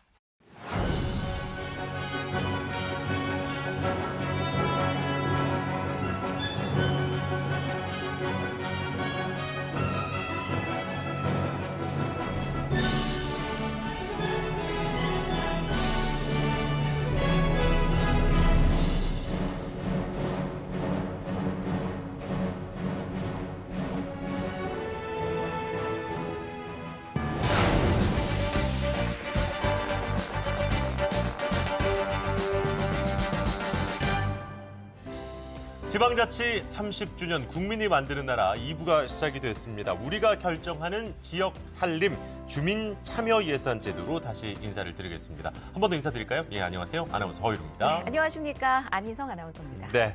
자, 스튜디오에 새로운 손님들이 찾아주셨어요. 네, 소개해드리겠습니다. 네. 성신여자대학교 경제학과 우명동 명예교수 나오셨습니다. 어서 오십시오. 안녕하세요. 우명동입니다. 네, 그리고 반갑습니다. 나라살림연구소 정창수 소장 나와주셨습니다. 어서 오십시오. 네, 안녕하세요. 반갑습니다. 제주대학교 행정학과 민기 교수십니다. 어서 오십시오. 네, 반갑습니다. 민기 교수입니다. 자, 그리고 카를로스 고리토 브라질 대사관 교육 담당관 나오셨습니다. 어서 오십시오. 네, 안녕하세요. 알로. 카를로스 그리트입니다. 반갑습니다. 아니, 카를로스 씨는 전에 이제 방송에서 한번 뵀었고, 그리고 네, 또 네. 오랜만에 또 뵙는데, 날이 많이 추워졌잖아요. 많이 추웠어요. 브라질보다는 한국이 좀 더 훨씬 춥습니까? 추워요. 아, 그래요? 좀 적응이 되셨어요? 어떠세요? 이제는 좀 살만해요. 네, 한동안은 힘들었어요. 네, 괜찮습니다. 네, 오늘도 주제와 관련해서 브라질의 좋은 사례를 소개해 주신다고 하니 네. 기대하겠습니다. 그렇습니다. 네. 자, 이제 2부 주민 참여 예산 제도 이야기를 본격적으로 시작을 좀 해봐야 될 것 같은데요. 먼저 이게 일단 뭔지부터 우리가 알아야 되지 않겠습니까? 민기 교수님 소개를 좀 해주시죠. 예, 그러시죠. 주민참여 예산이라는 것은 주민이 지방정부 예산 편성 등에 참여하는 것이라고 이렇게 나와 있습니다. 이게 지방재정법의 규정인데 그러면 예산 편성 등이라는 게 무엇이냐 이게 굉장히 중요하죠. 네. 예산을 보면은 예산을 편성하고 심의를 하고 집행을 하고 결산하는데 그중에서 지방자치단체장이 가지고 있는 권한 중에 편성을 하거나 집행하는 과정 또는 결산을 준비하는 과정에 주민이 참여한다라는 것입니다.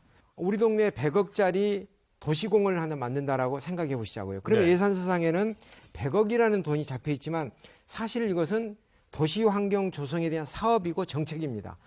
예산서상에 100억 원이라는 게 어떻게 이제 변하냐면 우리 동네에 갑자기 도시공원이 하나 생기는 거예요. 네네. 그러면 100억 원이라는 돈이 공원으로 변하는 것이죠. 그렇죠. 예산이라는 것이 단순히 금전적으로 이게 이 규정이 돼 있는 게 아니고 실제 우리 삶에 영향을 주는 굉장히 중요한 수단이 된다라는 겁니다.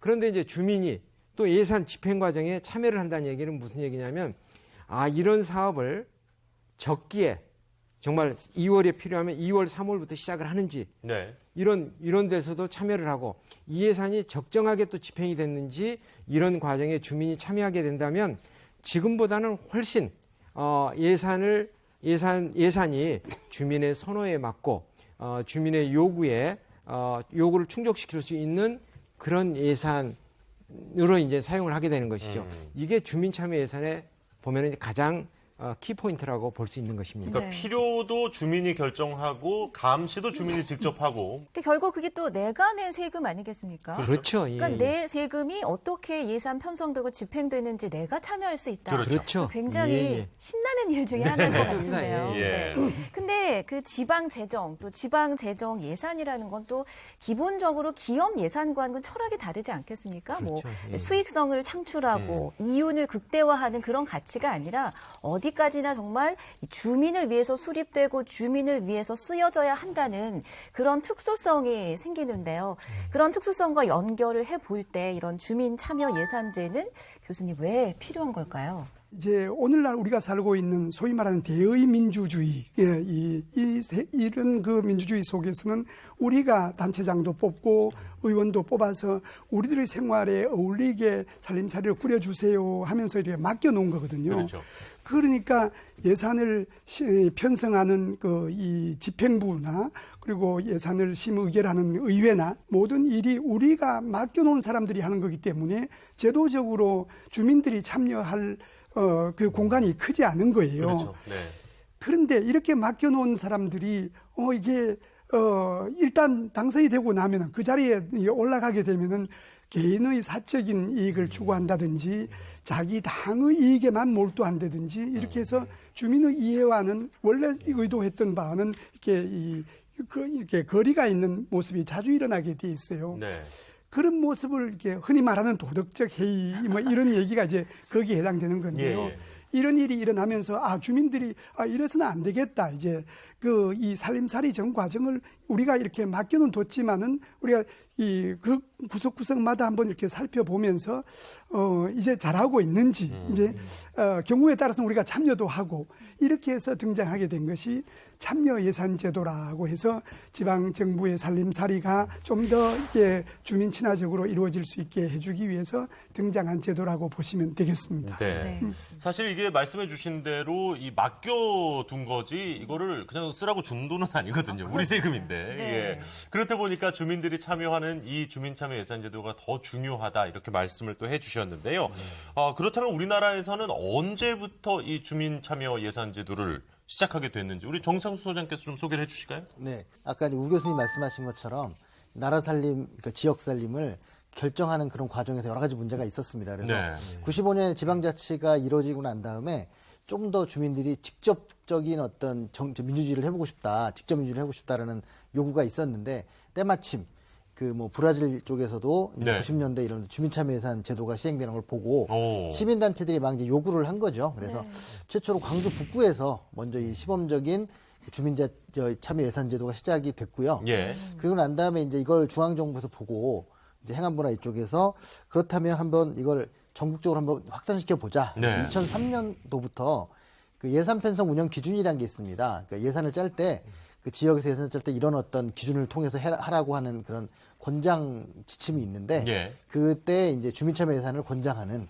그런 거를 이제 처음 도입을 했고요. 예. 이제 우리나라에 참 다행인 게 뭐냐면 정권이 바뀌어도 한번 이분의 합의가 이루어지면 계속 되는 거예요. 이렇게 네. 참여정부 때 시작됐는데 이게 이제 2011년에 이명박 정부 때 이게 법제화된 겁니다. 그래서 법제화돼서 전국적으로 모두 의무적으로 이제 주민참여 예산을 하게 돼 있는데 그러기 다만 이제 뭐 차이가 있습니다. 지역마다. 뭐냐면 이게 조례를 한 3개 정도의 그 모범 조례를 만들어 놨는데 네네. 아주 주민이 모두 참여해서 뭐 투표도 하고 이렇게 하는 곳이 있는가 하면 아직 자문위원회 수준으로 머물러 있는 곳도 있고 해서 제가 볼 때는 정말 적극적으로 주민참여 예산을 하고 있는 곳은 한 30여 군데 정도다 이렇게 예. 보고요. 아주 많이 되는데 예를 들면 은평구 같은 데는 예. 전 주민의 10% 넘는 사람들이 모바일로 투표를 해가지고 이 결정하기도 해요. 야. 근데 뭐 아직 안 되는 곳은 아직은 뭐 저희가 그 약간 비하해서 저 이장님 참여 예산이다 뭐 이렇게 좀 그런 정도로 소수가 하는 그런 것들도 있는 반면에 네네. 서울시 같은 경우에는 아마 규모로는 제일 전 세계에서 네. 가장 큰 규모의 주민참여 예산이에요. 왜냐하면 서울 다음이 저기 파리인데 네. 파리가 250만 정도밖에 안 되거든요. 서울은 1000만이거든요. 그렇죠, 그렇죠. 그리고 또 서울 같은 경우에는 예를 들면 그 250명의 참여 예산 위원들을 뽑는데 그 중에 한 150명 정도를 추첨으로 뽑아요. 네. 그럼 이제 막 저기 그 만 몇천 명씩 응모를 하면 거기서 추첨을 하죠. 그래서 그것도 예를 들어 저기 35세, 50세 찍어가지고 남녀 동등하게 지역별로 구분해서 하는 네. 식으로 약간의 이제 조금 그래도 지역 배분을 대표성을 하고. 대표성을 좀 갖게 하려고 노력을 하는 그런 측면이 있었습니다. 그래서 그런 식으로 좀 되다 보니까 현 정부 들어서서는 2018년에는 국민 참여 예산으로 해서 이제 진행을 하고 있습니다. 그런데 아직 중앙정부에서는 워낙 이게 뭐 서울시도 큰데 그렇죠. 중앙정부 크다 보니까 네네네. 아직까지는 약간 공모사업처럼 어떤 사업을 하면 좋을까요 하고 물어보는 정도 해서 그걸 선택하는 정도 되고 있는데 진정한 의미의 주민참여 예산이 되려면 어떤 사업을 결정하는 것도 중요하지만 그 제안하고 그것이 편성 과정에서 그 자기들이 제안하지 않았더라도 이 사업이 잘 되고 있는 거냐라고 이제 그 의견을 내고 그것이 반영되게 하는 것까지 가는 게 가장 원래적인 의미의 그러니까 직접 민주주의를 하는 차원에서의 주민참여 예산이라고 볼 수 있습니다. 그렇죠. 그러니까 뭐 많은 돈도 좋고 뭐 어떤 결과가 나왔는지도 중요한데 참여하는 그 과정 자체가 참 중요한 것 같아요. 그러니까 우리나라에서는 주민참여 예산 제도가 어쨌든 조례를 통해서 광주 북구에서 처음 시작이 됐고 네. 지금은 전국적으로 의무적으로 시행이 되고 있는 거잖아요. 그렇다면 또 이게 궁금하네요. 전 세계에서 이 주민참여 예산 제도를 가장 먼저 시행한 곳은 어느 나라 어느 곳인지. 그러니까요. 네. 교수님. 이 교수님 혹시 어디입니까? 오늘 우리 저 귀한 손님 오셨는데 브라질에서 오신 우리 까를로스 네. 보리토 선생님 그 나라에 남쪽 항구에 가면은 포르토 알레그리라는 인구 한 150만 정도 되는 도시가 있습니다. 네. 거기 사실 보면 빈부격차도 굉장히 크게 나고 네네. 유명한 축구 선수 호나우지뉴 네네. 거기 그래요? 기생이기도 하죠. 오. 예, 거기서 1989년에 한 인구 150만 도시인데 네. 거기서 시작했습니다. 그렇군요. 네.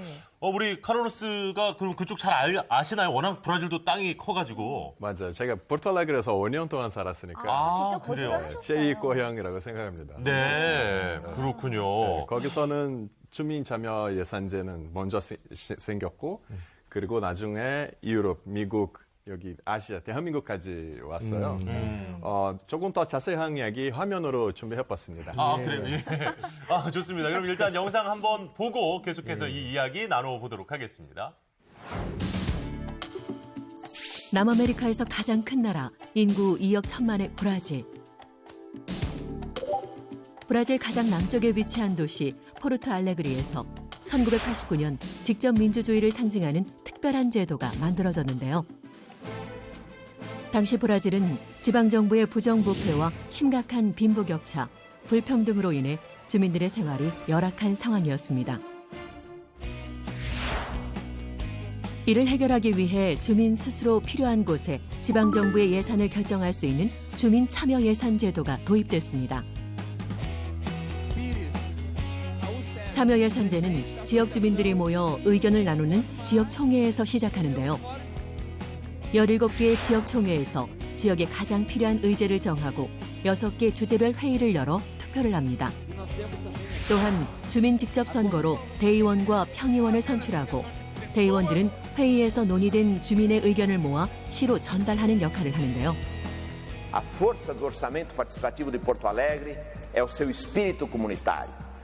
Todos os estudos que foram feitos sobre o nosso OP demonstram que ele é o mais enraizado na vida das comunidades locais da cidade e também é o mais enraizado na gestão do próprio governo. Os estudos demonstram que é o OP que recebe mais recursos para atender as demandas locais. 포르토 알레그리의 참여 예산제가 실제로 어떻게 운영되고 있을까요?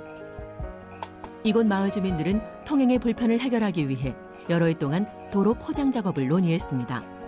Desde que eu vim para cá, eu lutei, eu corri atrás, né? Eu tive força. E quando eu vejo tudo bonito, eu fico assim, que legal, vai ficar bonito. Não é só para mim, mas eu acredito na garra, na união. Se todos derem as mãos, com certeza, vai ficar muito bom. 마을 주민들의 간절한 바람이 이루어져 도로 공사를 진행하게 됐는데요. 주민 참여 예산 결정에 있어 가장 중요한 점이 있다고 합니다. A decisão da população através do orçamento participativo continuará sendo respeitada, independentemente das dificuldades financeiras e orçamentárias que o país, que o Estado e que a própria Prefeitura enfrenta. O fundamental é não cortarmos os investimentos decididos pela população. 또한 저소득층과 노동자층 등 소외계층의 주민들도 적극적으로 예산 편성에 참여한다는 점에서 그 의미가 중요하다는데요. 지역의 도시개발뿐 아니라 노인과 아동 및 청소년의 복지에도 많은 노력을 기울이고 있습니다. Foi através do orçamento participativo que muitas comunidades conseguiram alterar para a vida melhor de muitas crianças e adolescentes, através de conquistas na área da educação infantil, na área da assistência social. 현재는 브라질 대도시뿐 아니라 남미와 유럽, 아시아 등 40여 개 국가, 3천여 개의 지방정부에서 주민 참여 예산을 시행하고 있는데요. 직접 민주주의를 실현한 브라질 포르토 알레그리의 주민 참여 예산, 그 의미와 중요성을 짚어봅니다.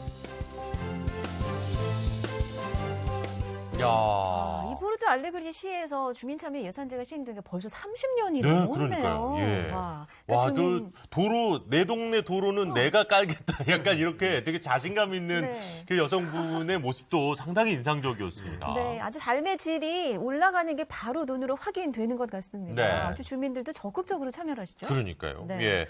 자, 우리 네 분은 어떻게 보셨는지 궁금합니다. 먼저 우리 카를로스 얘기 좀 들어볼까요? 네. 상당히 좀 뿌듯해 하시는 것 같은데요? 저는 다시 한번 영상으로 보니까 네. 감동받았어요. 네. 사람들이 이렇게 자신 있게 자기가 노력해서 변화를 좀 만들 수 있는 거는 그 눈으로 나왔잖아요. 네. 그 시선으로 보는 거는 너무 좋습니다, 사실. 네. 많은 사람들이 민주주의에 대해서 뭐 제가 아무리 노력해도 효과가 없다 그렇게 생각하는 그럴 때도 있잖아요. 근데 여기는 완전 다른 분위기. 그리고 30년 동안 그렇게 해왔으니까 처음에는 아마 그렇지 않았으면 계속 꾸준히 이런 변화를 눈으로 볼 수 있어서 너무나 좋습니다. 그런 문화를 만들 수 있었으면 더 자주 볼 수 있었으면 좋겠어요. 근데 알레그리시에 직접 거주를 하셨다고 했잖아요. 네. 그럼 저런 뭐 주민총회라든지 참여하신 적도 있으세요? 저는 참여한 적이 없지만 제 친구들이 참여한 적이 있어요. 네네. 근데 여기 중요한 포인트 뭐냐면은 제가 그때 그 시내에서 살고 있었잖아요. 근데 여기 포르토 알레그리에서 이 주민 참여 예산제 그 구역은 그냥 인구로 나눠주는 거 그런 거 아니고 네. 꼭 빌려하는 구역으로 나눠줘요. 그럼 제가 그때 상대적으로 잘 사는 동네에서 살고 있었기 때문에 우리 동네는 참여하기는 훨씬 어려웠어요. 예, 꼭 빌려하는 동네는 더 쉽게 참여하는 그런 시스템도 있고 그리고 사회적으로, 경제적으로 또 문화적으로도 조금 더 시청에서 도움이 필요하는 그런 동네는 예산도 더 많이 받게 돼요. 네.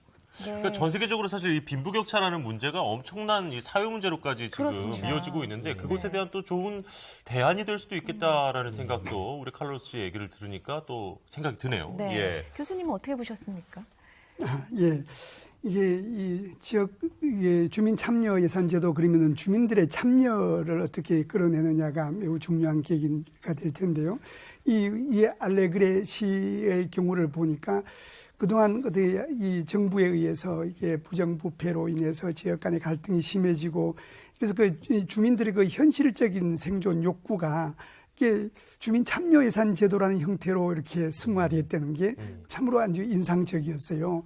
뿐만 아니라 이게 보다 많은 대표들을 다양하게 구성하고 그 이제 참여 분야도 이게 우리 어떤 이 처음 시작하는 나라들이 주로 몇몇 특정 사업들에 국한되기가 쉬운데 이 다양한 분야, 어린아이, 청년, 노인에 이르기까지 그리고 더더구나 우리 또 지금 말씀하신 것처럼 취약계층 부문에 대해서는 더욱더 비중 있게 네. 다양한 분야로 확산되고 있다는 점이 매우 인상적이었습니다. 네. 우리들에게 주는 시사점이 크다고 보여집니다. 네. 민기 교수님도 어떻게 보셨는지 궁금합니다. 예, 저는 사실 이 프로그램 이전에 몇 년 전부터 계속 이제 그 브라질 영상도 보고 또 미국 학자가 한 3년을 거기 살면서 책을 이렇게 낸 것도 있어요. 그래요? 그래서 이제 제가 나름 좀 깊이 이렇게 봤던 건데 우리나라의 참여 예산 제도를 논하면서 왜 브라질에서 이거 시작됐느냐라는 게 이제 아까 우리 영상에서 나왔어요.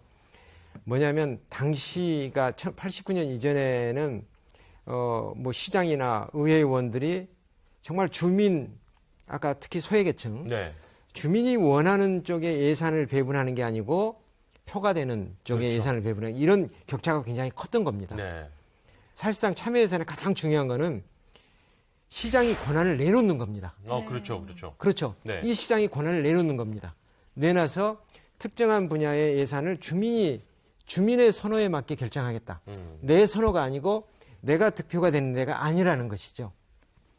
그래서 이제 이렇게 오늘까지 발전을 했는데 실질적으로 주민참여 예산이 우리에게 주는 정말 브라질 예산이 주는 점은 주민이 꼭 필요한 예산을 주민이 결정하게 하는데 주민이 적극적으로 참여해야 된다는 거. 그다음에 우리 자치단체장이죠. 시장, 군수, 구청장이 적극적으로 자기 권한을 주민에게 내놓는다는 그런 게 있어야 된다는 점을 우리 브라질 사례가 잘 보여주고 있다고 봅니다. 그러니까 권한을 내려놓고 그렇죠. 주민 적극적으로 참여를 하고. 이 주민참여예산 시행 이후에 확실하게 포르투 알레그레를 해서 격차라든가 뭐 교육 진학률이라든가 이 차이가 뭐 몇 배로 차이가 나아졌거든요. 그래서 저는 이게 선순환 구조로 바뀐 것이다 이렇게 봅니다. 보통은 정치에 관심들이 없죠. 왜냐하면 이 주인 노릇하기 올려서 힘들잖아요. 그렇죠. 시키는 것만 하는 건 쉬운데 주인은 고민도 많이 해야 되고 시간도 많이 내야 됩니다. 그런데 스트레스가 많죠. 그래서 참여를 안 하다 보니까 표되는 곳은 투표를 많이 하는 곳이고 투표를 많이 하는 곳은 잘 사는 곳이나 이럴 가능성이 높거든요. 그런 의미에서 이런 악순환. 그래서 다시 또 정치는 그쪽만 신경 쓰고 그런데 선순환은 반대로 이제 그래도 가능한 한 최대한 그 시장이 권력을 내놔가지고 참여를 시키니까 지역이 바뀌고 그걸 보고 자신감을 얻은 사람들이 투표를 더 많이 하게 되고 정치 참여를 많이 하게 되고 그렇게 되면서 선순환으로 바뀐 것이다 이렇게 보고요. 그게 이제 아마 뭐 여러 가지 정치적 여러 가지 복잡한 얘기가 안에 있긴 하지만 그런 것들을 극복하고 그리고 이제 그 브라질의 어떤 한 도시가 세계의 어떤 그 모범을 만들어낸 그런 사례가 아닐까 생각합니다. 네. 사실 이제 우리가 그 예산이라는 것도 결국 우리 세금이라고 아까 우리가 이제 2부 시작할 때 말씀을 드렸었는데 그러니까 우리가 낸 돈인데 우리가 정작 필요할 때 못 쓰는 걸 막는 게 어떻게 보면 이제 주민참여 예산제도 아니겠어요? 그렇다 보니까 권한을 좀 많이 내려놔야 한다라는 이야기도 상당히 인상적이었습니다. 자, 주민참여 예산을 우리나라도 지금 이제 어쨌든 시행을 계속해서 하고 있는데요. 국내 현장 상황은 어떤지 저희가 또 취재를 좀 해봤거든요. 화면 보시고 계속 이야기 나누겠습니다. 주민 스스로 지역의 예산 결정에 직접 참여하는 주민참여 예산제도. 우리나라에선 언제부터 시작됐을까요? 2004년 광주광역시 북구에서 주민참여예산 운영조례가 제정되면서 주민참여예산제도가 시작됐습니다. 2005년 지방재정법으로 지방자치단체의 참여예산제 도입이 권고되고 이후 2011년 3월 주민참여제도가 의무화되면서 현재는 243개 모든 지방자치단체에서 시행되고 있습니다.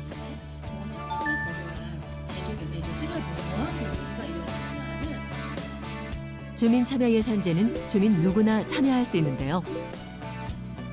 주민이 마을 운영 계획과 사업을 제안하면 담당 부서에서 그 내용을 검토하고 주민참여예산위원회의 심의를 거쳐 예산 편성을 집행하게 되는데요. 우리 지역에선 어떻게 운영되고 있을까요? 지난 8월 서울시에서 특별한 행사가 열렸습니다. 2021년 시민 참여 예산 한마당 총회 개회를 선언합니다. 서울시는 2012년 서울특별시 주민참여예산 운영 조례를 제정하고 이후 주민참여예산과 민간협치사업을 합쳐 시민참여예산으로 확대했는데요. 온라인 플랫폼을 통해 지역 예산 운영에 대한 경과를 공유하고 시민들과 참여예산위원이 소통할 수 있는 자리도 마련됐습니다. 위원으로 활동하면서 시민들에게 꼭 필요한 참여 예산이 어떤 사업인지 소개해 주시면 감사하겠습니다. 그렇다면 시민들이 제안한 사업을 공정하고 투명하게 심의해야 하는 참여예산위원회는 어떻게 구성될까요? 예산학교라는 프로그램을 연중 개최를 하고 있는데요. 이 위원이 되고자 하는 시민들은 먼저 예산학교를 들으시고 신청해 주시면 그 신청자 중에서 성별, 연령, 지역을 고르게 안배를 해서 저희가 위원을 추첨으로 선정하고 있습니다. 경기도 중서부에 위치한 광명시. 이곳 주민들은 어떻게 마을을 가꾸고 있을까요? 주민세 환원 마을 사업을 진행하고 있는데요. 주민세 환원 마을 사업이란 주민세 개인 균등분 징수액의 일부를 다시 주민들에게 돌려주는 사업입니다. 광명시는 주민들의 삶의 질을 높이기 위해 도시환경, 교육환경, 생태보전 등 마을 사업 영역을 다양한 방면으로 확대하고 있습니다. 그렇다면 주민세 환원 마을 사업은 어떻게 선정될까요? 주민들의 제안을 받아서요. 주민총회를 거쳐서 투표를 합니다. 그리고 거기에서 투표에서 결정된 제안을 최종적으로 마을 사업으로 하게 됩니다. 현재 광명오동에서는 주민총회와 투표를 거쳐 가정에서 필요한 생활공구를 무료로 대여하고 있습니다. 집에 보통 일반적인 공구는 많이 있는데 이런 고가의 장비 같은 건 구매하기가 힘들잖아요. 그래서 이렇게 빌려 쓸 수 있는 게 좋고 앞으로도 많이 빌려 쓰게 될 것 같습니다. 이렇게 대여한 생활공구는 가정에서 3일간 사용할 수 있습니다. 마을길 조성과 공원 보존 등 주민복지 향상을 위한 노력도 이어지고 있는데요. 이런 마을 사업이 잘 운영되기 위해서는 무엇보다도 주민들의 참여가 가장 중요합니다. 많은 주민들이 참여하고 내 지역에 많은 관심을 지닐 때 정말 좋은 마을 사업을 추진할 수 있기 때문에 우선 주민들의 관심과 그런 의견 반영에 저희가 상당히 신경을 쓰려고 합니다. 세종특별자치시에선 주민들의 호응을 얻은 주민세 환원 사업을 발판으로 2018년 주민세 전액을 재원으로 하는 자치분권 특별회계를 편성했습니다. 그동안 나눠서 추진된 마을 재정 관련 사업을 하나로 통합해 운영하는 방침인데요. 2019년부터 주민자치 재원을 159억 원으로 확충하고 2021년 174억 원 규모의 예산을 편성했습니다. 이렇게 편성된 예산은 마을 공동체 활성화를 위해 주민 스스로 필요한 사업을 추진할 수 있도록 지원하고 있는데요. 연서면 바람개비 산책길과 소정면 코스모스길 조성 등의 마을 사업이 우수 사례로 선정됐으며 2021년엔 46개 사업을 추진했습니다. 주민이 제안하고 심의하며 주민 주권을 확립할 수 있는 주민 참여 예산제. 행복한 우리 마을을 만들기 위한 관심과 참여가 주민자치의 시작입니다. 자, 우리나라의 지금 시행 사례는 어떻게들 보셨는지 또 궁금합니다. 네. 일단 우 교수님 어떻게 보셨어요?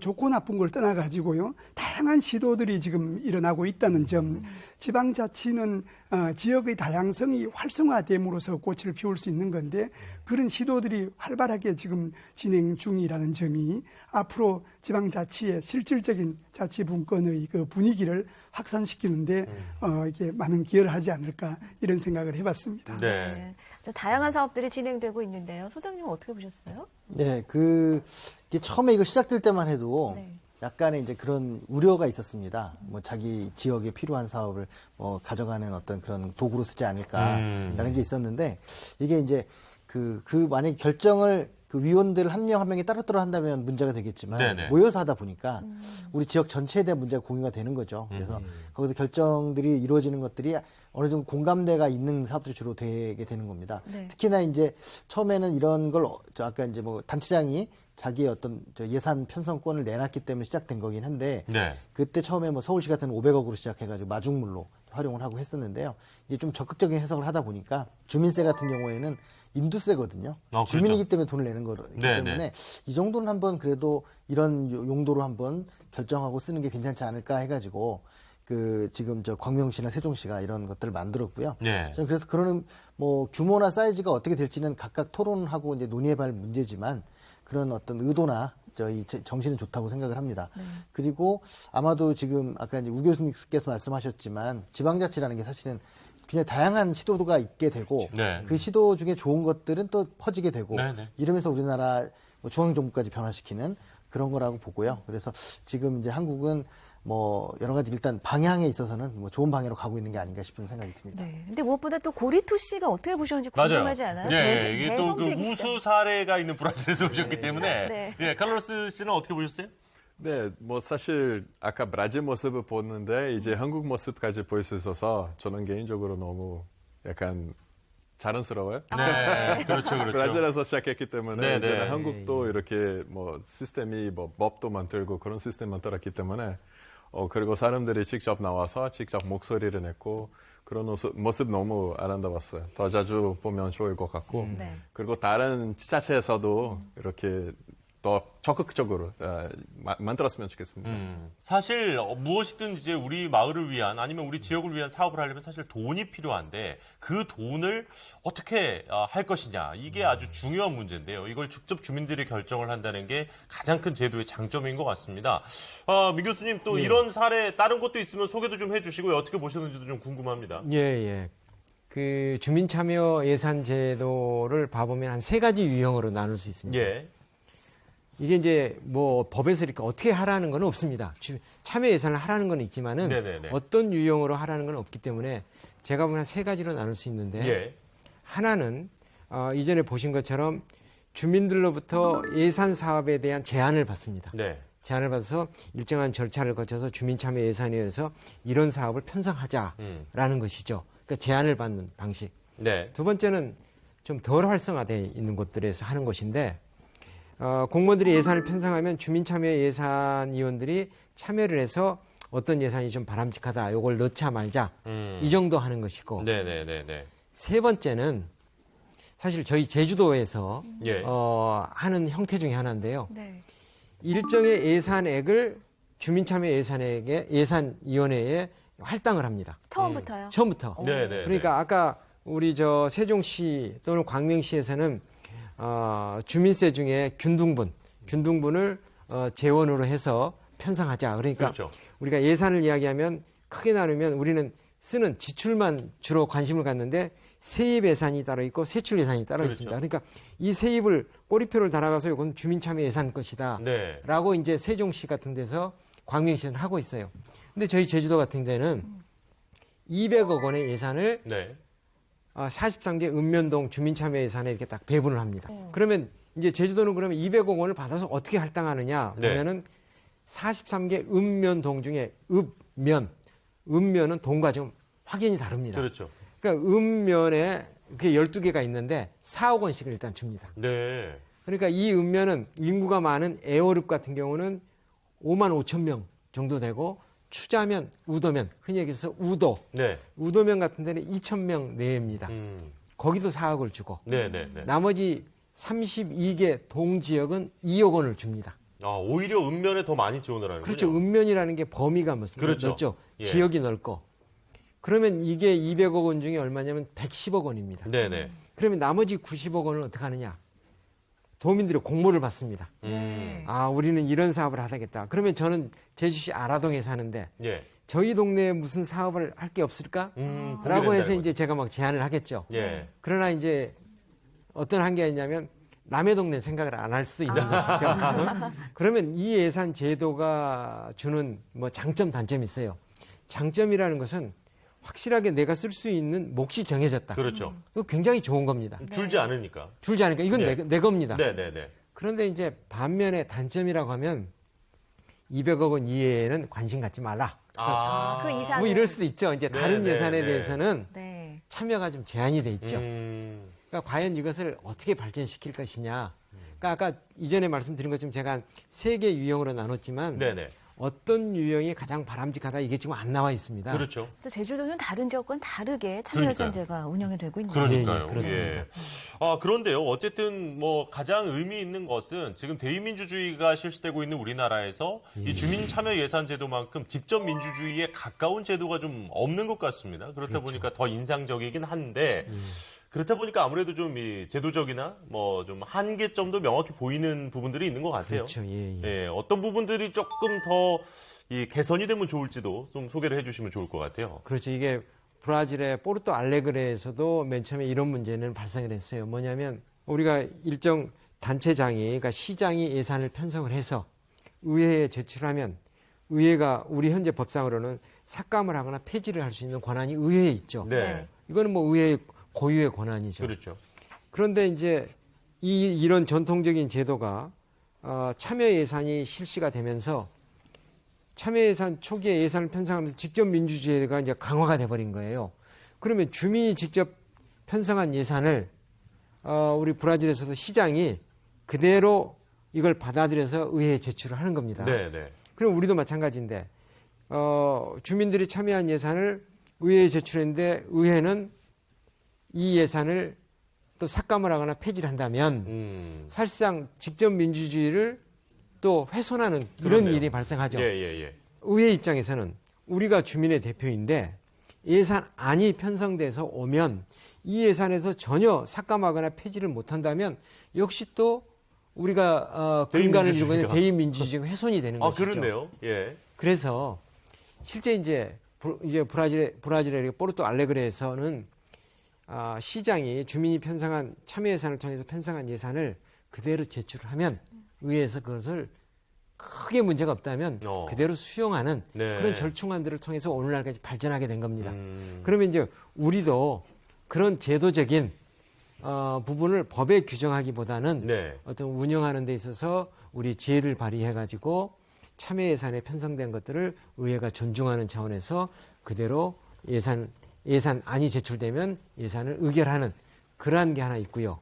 또 행정적으로 보면 주민자치회는 우리 지방분권법에 그렇게 나와 있습니다. 주민이 회원이 되는 그런 회입니다. 그러니까 네. 주민의 대표죠. 네. 그런데 지금 지역에 가면 주민자치 별도로 돼 있고 주민참여 예산위원회 별도로 돼 있고 나눠 있어요. 그러면 누가 진정한 주민이냐 하는 이런 논쟁도 되죠.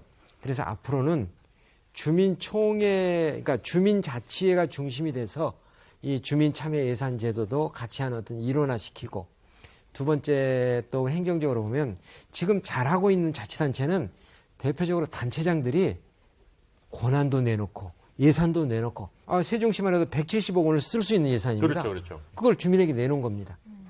이런 대폭적인 인식의 전환 이런 것들이 행정제도적인 측면에서 자리를 잡았으면 합니다. 현재로서는 그러면은 지자체장의 선의에 기대할 수밖에 없는 부분이 분명히 현재는 존재하군요. 당연히 그렇습니다. 그러니까 우리는 이제 선거를 통해서 네네.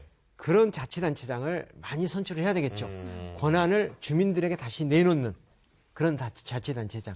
이게 굉장히 중요하죠. 알겠습니다. 그러니까 어떤 단체장을 뽑느냐가 이래서 또 중요한 거 아니에요? 맞아요. 그래서 투표를 또 하셔야 된다는 투표가 얘기가. 중요해요. 네. 그럼 지금의 우리나라에서 시행되고 있는 주민 참여 예산 제도가 주민 입장에서는 또 어떠한 문제를 갖고 있을까요? 가장 중요한 건 참여 예산이니까요. 네. 참여의 문제죠. 참여가 그래서 아까 말씀드린 대로 일부 지역은 모바일 투표까지 하면서 참여가 높이 활성화되어 있는 반면에 일부 지역에서는 거의 자문위원회 수준으로 아직 참여가 부족한 데가 많이 있어요. 그래서 이걸 어떻게 높일 건가에 대한 문제는 이제 사회적인 어떤 여러 가지 조건들이 구비가 돼야 되겠죠. 아까 의회화의 문제는 항상 있습니다. 서울시 의회도 서울시도 잘하고 있지만 서울시 안에서도 의회가 자꾸 왜 우리가 이걸 다 받아줘야 되는 거냐. 사실 그럴 법적인 근거는 없으니까요, 사실. 그래서 사실은 이 주민참여 예산제도가 대의민주주의의 어떤 그 문제점을 약간 부족한 부분을 보완하기 위해서 만든 제도인데 마치 이제 어떤 면에서 간섭이나 개입 그리고 또 때에 따라서 대안처럼 이제 되는 것 때문에 의회가 긴장하고 네. 견제하는 게 분명히 있습니다. 그래서 이건 이제 운영의 측면에서 해결을 해야 되는 거고 네네. 대립할 수도 있지만 그 문제를 어떻게 극복하는가도 그 지방자치, 지역의 민주주의의 하나의 그게 어떤 중요한 과제 중에 하나고요. 또 하나는 이제 전문성의 문제가 있는데 이 문제는 이건 시간 해결해 줄 수밖에 없는 측면이 있고요. 그리고 이제 우리가 모르더라도 예를 들면 국민참여 예산도 이제 국민참여 재판이 있는 것처럼 배심 문제가 있는데 왜 그 유능한 법관이 판단하는 게 아니라 그 국민들이 유죄 무죄도 판단하잖아요. 그렇죠, 그렇죠. 하지만 그 무리 없이 굴러가는 그 시스템이 있는 것처럼 이 참여 예산도 사실은 국민들의 기본적인 상식선에서 판단할 수 있는 것들이 많기 때문에 시간도 해결해야 되지만 좀 될 거라고 봅니다. 국민참여재판 얘기를 해주셨는데 사실 이제 그 국민참여재판에서 배심원들의 의견이 무조건 결정이 되는 건 아니지만 법관들이 판단을 할 때 상당히 중요한 근거로 이제 참조를 하지 않습니까? 지금 말씀해 주신 것처럼 주민들이 짜낸 예산을 시의회가 무조건 받아줄 필요는 없지만 그래도 아주 잘 고려하게끔은 해야 된다. 그런 쉽진 이야기들. 않습니다. 그런 부분이 현실적인 좀 어려움도 분명히 존재하는 것 같네요. 예. 사실 그러면 어떻게 하면 이 주민 참여 예산을 더 잘 정착을 시킬 수 있을까요, 우 교수님? 지금 정 박사님이나 민 교수님이 거듭 말씀하신 게 이 지금 현재 제도적인 틀 속에서는 집행부의 의지가 중요하다고 이제 얘기를 하셨어요. 그 살림살이라는 이 구체적인 측면으로 들어가서도 이 단체장을 비롯해서 집행부가 어떤 의지를 갖고 이 참여예산 제도를 받아들이느냐가 이제 매우 중요할 거예요.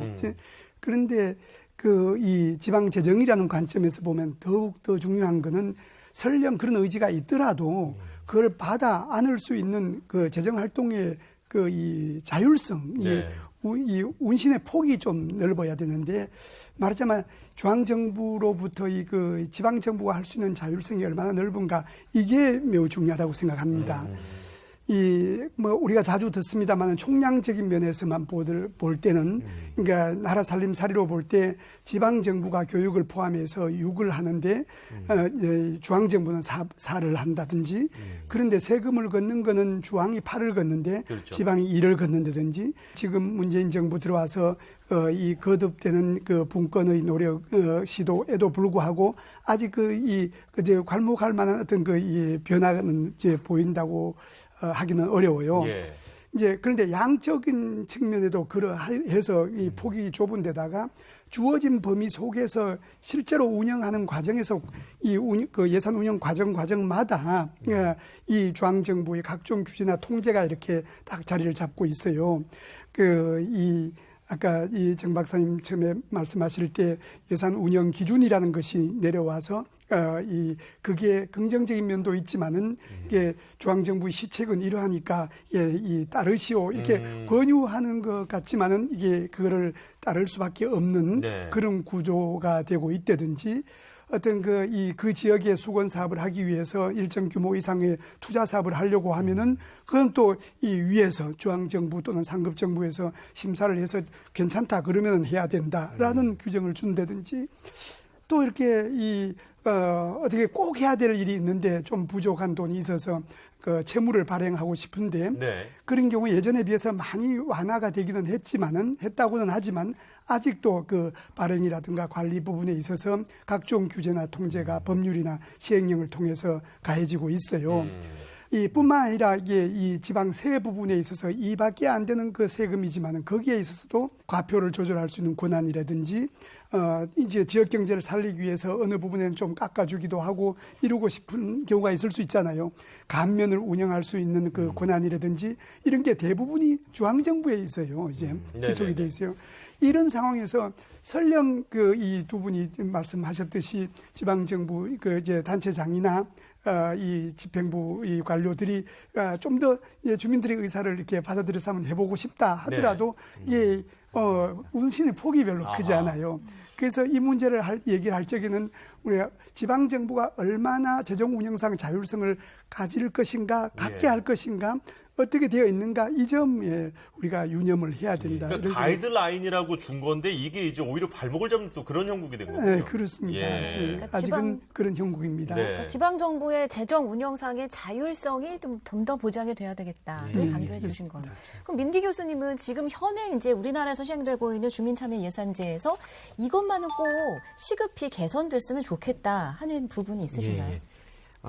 우리 지방자치단체 측면에서 우리가 보완을 해야 될 것이 있고 주민들 측면에서 보완해야 될 것들이 있죠. 그래야지 사실 주민참여 예산이라는 게 살아나는 건데 지방정부 차원에서 그러니까 자치단체장입니다. 시장, 군수, 구청장, 뭐 특별시장, 도지사. 이 집행기관의 입장에서는 특별한 모형이 없기 때문에 우리 지방재정법에 참여 예산을 하라고 했지만은 얼만큼 하라는 건 없습니다. 그렇죠. 그러니까 적극적으로 주민들에게 권한과 재원을 내줄 수 있는 그런 이 자치단체의 그걸 제도화시키는 방안. 그 제도화시키는 게 뭐 조례로서 구체로 규정하는 것이죠. 조례는 지역의 특성에 맞게 만드는 것이니까. 그다음에 이제 주민의 입장입니다. 주민. 참여의 문제, 전문성의 문제. 그런데 참여의 문제는 이렇게 보시면 됩니다. 우리는 무슨 회의를 하다 보면 의사정적수 이런 얘기합니다. 얼마 정도 참여를 해야 한다. 그런데 지금 제가 선진적인 주민자치를 보면 참여의 인원에 제한이 없습니다. 그러니까 50명이 와도 됩니다. 인구 2만 명에서. 100명이 와도 됩니다.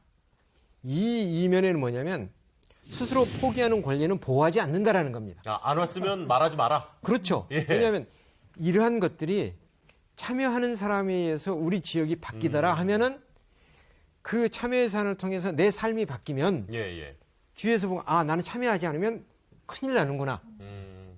이것이 주민들에게 확산이 되고 체감이 될 수 있어야 됩니다. 그러니까 일단 시간이 좀 걸려야 되는 것이죠. 근데 그렇게 너무 소수만 참여하면 대표성에 문제가 있지는 않아요. 바로 이제 그걸 우려해서 우리는 늘 이야기하는 것이죠. 의사정족수가 얼마 돼야 된다. 강요된 참여를 하는 겁니다. 강요된.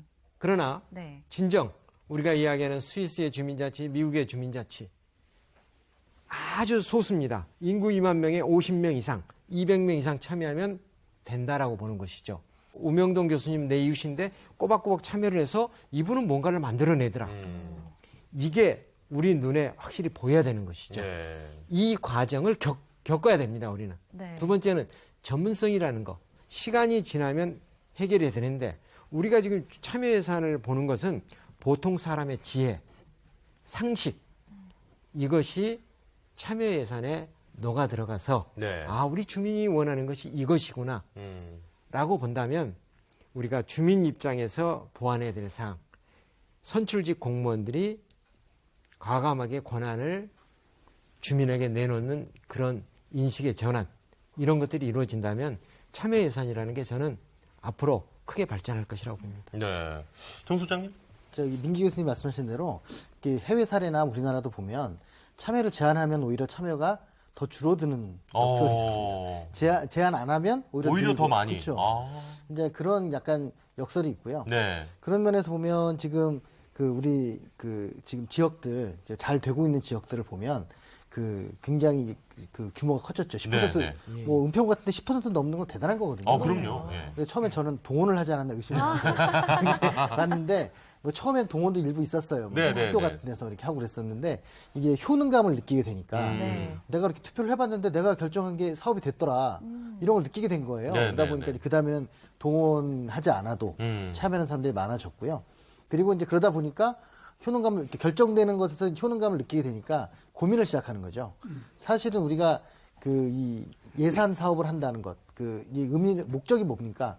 우리가 행복해지려고 하는 거잖아요. 더 나은 삶. 근데 행복해지려고 하는데 어떤 행복이냐 그러면 현재 문제를 해결해 행복해지는 거거든요. 그리고 이제 상상하지 못했던 걸 상상을 하면 이제 선진 사회가 되는 거고 이제 남들이 안 하는 걸 했을 때 선진국이 되는 거거든요. 그렇죠. 남들 하는 거 따라하는 건 아직은 후진국이에요. 그게 쫓아가는 거니까. 그래서 사실은 이제 처음 시작은 우리가 브라질에 비해서 우리 후진국이었던 거죠. 이제 청출어람이라고 해서 이제 좀 하다 보니까 우리가 좀 이제 브라질이 못했던 것도 하게 되고 뭐 이렇게 하면서 이제 우리도 발전을 하는 건데요. 그런 면에서 저는 이게 전국적으로 국가적인 어떤 민주주의 발전에도 굉장히 중요한 어떤 씨를 뿌리게 되는 게 아닐까 이런 생각을 합니다. 카를로스 씨가 보시기에 이 우리나라 참여예산 제도와 관련해서 좀 이런 부분 조언을 좀 해주고 싶다거나 아니면 응원도 좋고요. 하시고 싶은 얘기 있으면 좀 듣겠습니다. 사실 총원보다는 그냥 조금 더 약간 우리 시민들이 적극적으로 참여하면은 여당인지 야당인지 시장이 어떤 사람이 상관없이 그 시스템이 제도가 계속 여지게 하는 거예요. 네. 브라질 포르투갈의 사례는 딱 이거예요. 30년 전에는 시작했는데 그때는 어떤 정치당이 있었는데 그동안은 많이 달라졌어요. 그렇죠. 그래도 시스템이 쭉 그대로 조금 더 튼튼하게 조금 더 잘 그리고 참석자도 계속 늘었습니다. 네. 그거는 처음에는 참석자는 많지 않지만 나중에는 많이 생길 것이다. 그거는 그 서로 그 영향이 주는 것 같고 네. 그리고 시민들도 조금이라도 더 자신을 갖게 됐고 그리고 포르투갈레기 같은 사례도 참석자 많은 구역에서 더 많은 약간 예산보다는 우선순위 올라가는 거예요. 그래요? 그럼 그 동네 안에 있는 사람들도 더 많은 사람들 참석할 수 있게 그런 노력 많이 스스로 하셨습니다. 그리고 아까 영상에서도 보셨는데 그 청회, 그 회의를 만들 때는 약간 어떤 공무원들과 이야기하는 것보다 네. 축제 같은 분위기예요. 축제예요? 그렇죠. 그런 아이들 가지고 뭐 아이들이랑 좀 이렇게 프로그램도 있고 네, 노래도 네, 네. 부르고 뭐 공연도 있고 그런 식으로 주민들한테 관심이 조금이라도 더 끌 수 있게 그런 노력도 많이 했습니다. 그래서 잘 된 거죠. 사람들이 참여하면 이렇게 좋은 기분으로, 좋은 네. 마음으로 거기 참여하게 되면 그냥 우리 동네는 우리 시, 우리 군 더 좋은 장소로 만들 수 있었죠. 자, 벌써 시간이 이렇게 됐네요. 오늘 또 정말 귀한 시간 내주셔서 이 주민참여 예산제도에 대한 쉬운 설명과 또 실제적인 사례까지 만나볼 수 있었습니다. 끝으로 우리 우 교수님부터 오늘 어떠셨어요? 한마디씩 들을까요? 예. 참여예산 제도의 본래 취지에 어울리려면은 예산 그 과정 전 분야별로도 전 분야에 대해서 제대로 이게 주민들의 삶에 와닿는 일이 그 삶살이를 하고 있는가가 이게 점검이 되고 감시가 되고 참여가 되는 그런 시스템이 돼야 이게 이제 원래 취지에 이제 나아갈 텐데 아직 이제 거기에 이르지 못하고 있잖아요. 결국은 중요한 것은 참여인데 참여를 도덕적으로 참여를 해주세요 합시다 하는 게 좋다고 이렇게 해서 이제 되는 게 아니라는 거죠. 효능감도 참여가 될 때 스스로 느껴서 또 참여를 하고 이제 이런다고는 하지만은 참여의 계기를 어디서 찾을 것인가. 다 같이 우리가 모이면은 그거부터 좀 더 이렇게 이 심도 깊게 얘기를 해야 이게 서서히 이게 이제 자리를 잡아가는 이 어떤 그 문을 열 수 있지 않을까 이런 생각을 합니다. 고맙습니다. 민 교수님. 우리가 이야기하는 주민자치, 참여예산, 지방분권, 지방자치 이 모든 게 내 삶을 변화시켜야 합니다. 네. 이게 변화가 되지 않으면 남의 일입니다. 그러니까 현재 하고 있는 제도들이 아직은 일천해서 정말 주민 모두에게 체감이 안 되지만 꾸준히 우리가 참을성을 가지고 우리의 내 동네를 내 삶을 변화시키고 내 동네를 변화시키고 내 지역을 변화시키고 국가를 변화시키는 것이 우리 동네에서부터 시작된다. 네. 그게 참여 예산이다. 이러한 것들이 확산이 될 수 있도록 모두가 좀 노력을 했으면 합니다. 네. 자, 그리고 우리 회장님. 어떤 예전에 정치학자가 그런 말을 했는데요. 그 유권자는 4년에 14일만 주인이다. 4년에? 4년 중에 선거 기간, 선거 운동 기간만 주인이에요. 그리고 딱 투표해주고 난 다음부터는 그 다음에는 주인 노릇을 못 하고 있는 거죠. 그러다 보니까 또 이제 어떻게 보면 형식상 주인이었던 건데 진짜 주인이라고 한다면 조금 피곤하고 힘들더라도 참여를 해서 그 나머지 4년 내내 주인 노릇을 해야 되는 거죠. 그래서 그런 측면에서 피곤하지만 그렇다고 사람들이 너는 주인을 안 하고 머슴을 하는 게 편하니까 머슴할래라고 하는 사람 없지요. 그렇죠. 주인이 되고 싶습니다. 그런데 무력감과 여러 가지 뭐 때문에 안 되잖아요. 그래서 이런 계기를 통해서 주인이 갖는 어떤 효능감을 느끼게 되면 아무래도 전 민주주의가 더 발전한다고 보고요. 그리고 이제 무엇보다도 아는 만큼 느끼는 거거든요. 주인이었지만 계속 일을 그 뭐 집안 살림이나 이런 거 신경 안 쓰고 있다 보면 머슴들이 주인 노릇하는 거잖아요. 그래서 맞습니다. 이제 자꾸 공부하고 또 참여하고 하다 보면 그 주인의 효능감 이게 선순환되면서 우리나라 전체적으로 발전하고 그리고 행복한 나라가 되지 않을까 생각합니다. 네. 카롤 씨는 오늘 어떠셨어요? 너무 좋죠. 제가 항상 이렇게 나와서 브라질 사례, 포르투갈의 사례를 이야기하니까 네. 기분이 좋고, 그리고 다시 한번 제가 항상 강조하고 싶은 포인트는 이 주민 참여 예산제는 우리 경제 수준이 근성관 없이 시행할 수 있는, 성공시킬 수 있는 사례입니다. 우리 동네는 우리 동네 그렇게 돈이 없는데 어떻게 이런 거 만들 수 있다, 그런 거 생각하지 말고 일단 적극적으로 참여하시면 성공 무조건 됩니다. 네, 장기적으로 생각하면은 정말 큰 변화를 이룰 수 있습니다. 좋습니다. 네. 자, 오늘 정말 또 귀한 시간 내주셔서 함께 이야기 나눠주신 또 네 분께도 한 번 더 감사드리겠습니다. 고맙습니다. 고맙습니다. 자, 우리 안희성 아나운서는 오늘 어떠셨습니까? 아니, 저희가 이제 이런 방송을 진행하니까 평소에 주민 자치에 대해서 관심이 많다고 생각했는데 정작 내가 살고 있는 동네에 대한 문제에 대해서는 얼마나 관심이 있었나, 그렇죠. 또 해결하려고 하는 고민은 얼마나 했나라는 생각을 다시 한번 하게 됩니다. 오늘 저는 이제 소장님께서 해주신 얘기 중에 가장 와닿았던 게 가만히 있으면은 주인 노릇을 할 수 없다. 내가 직접 뛰어야 되고 또 그리고 공부를 해야 한다라는 말씀에 또 한번 나도 좀 더 노력해야겠다 이런 생각이 좀 들었습니다. 네, 주민의 적극적인 참여가 지방자치, 주민자치의 시작입니다. 그렇죠. 주민자치에 대한 많은 참여, 관심 응원하면서 또 저는 여기서 인사드려야겠네요. 네, 저희는 다음 시간에 또 인사드리겠습니다. 고맙습니다. 안녕히 계십시오.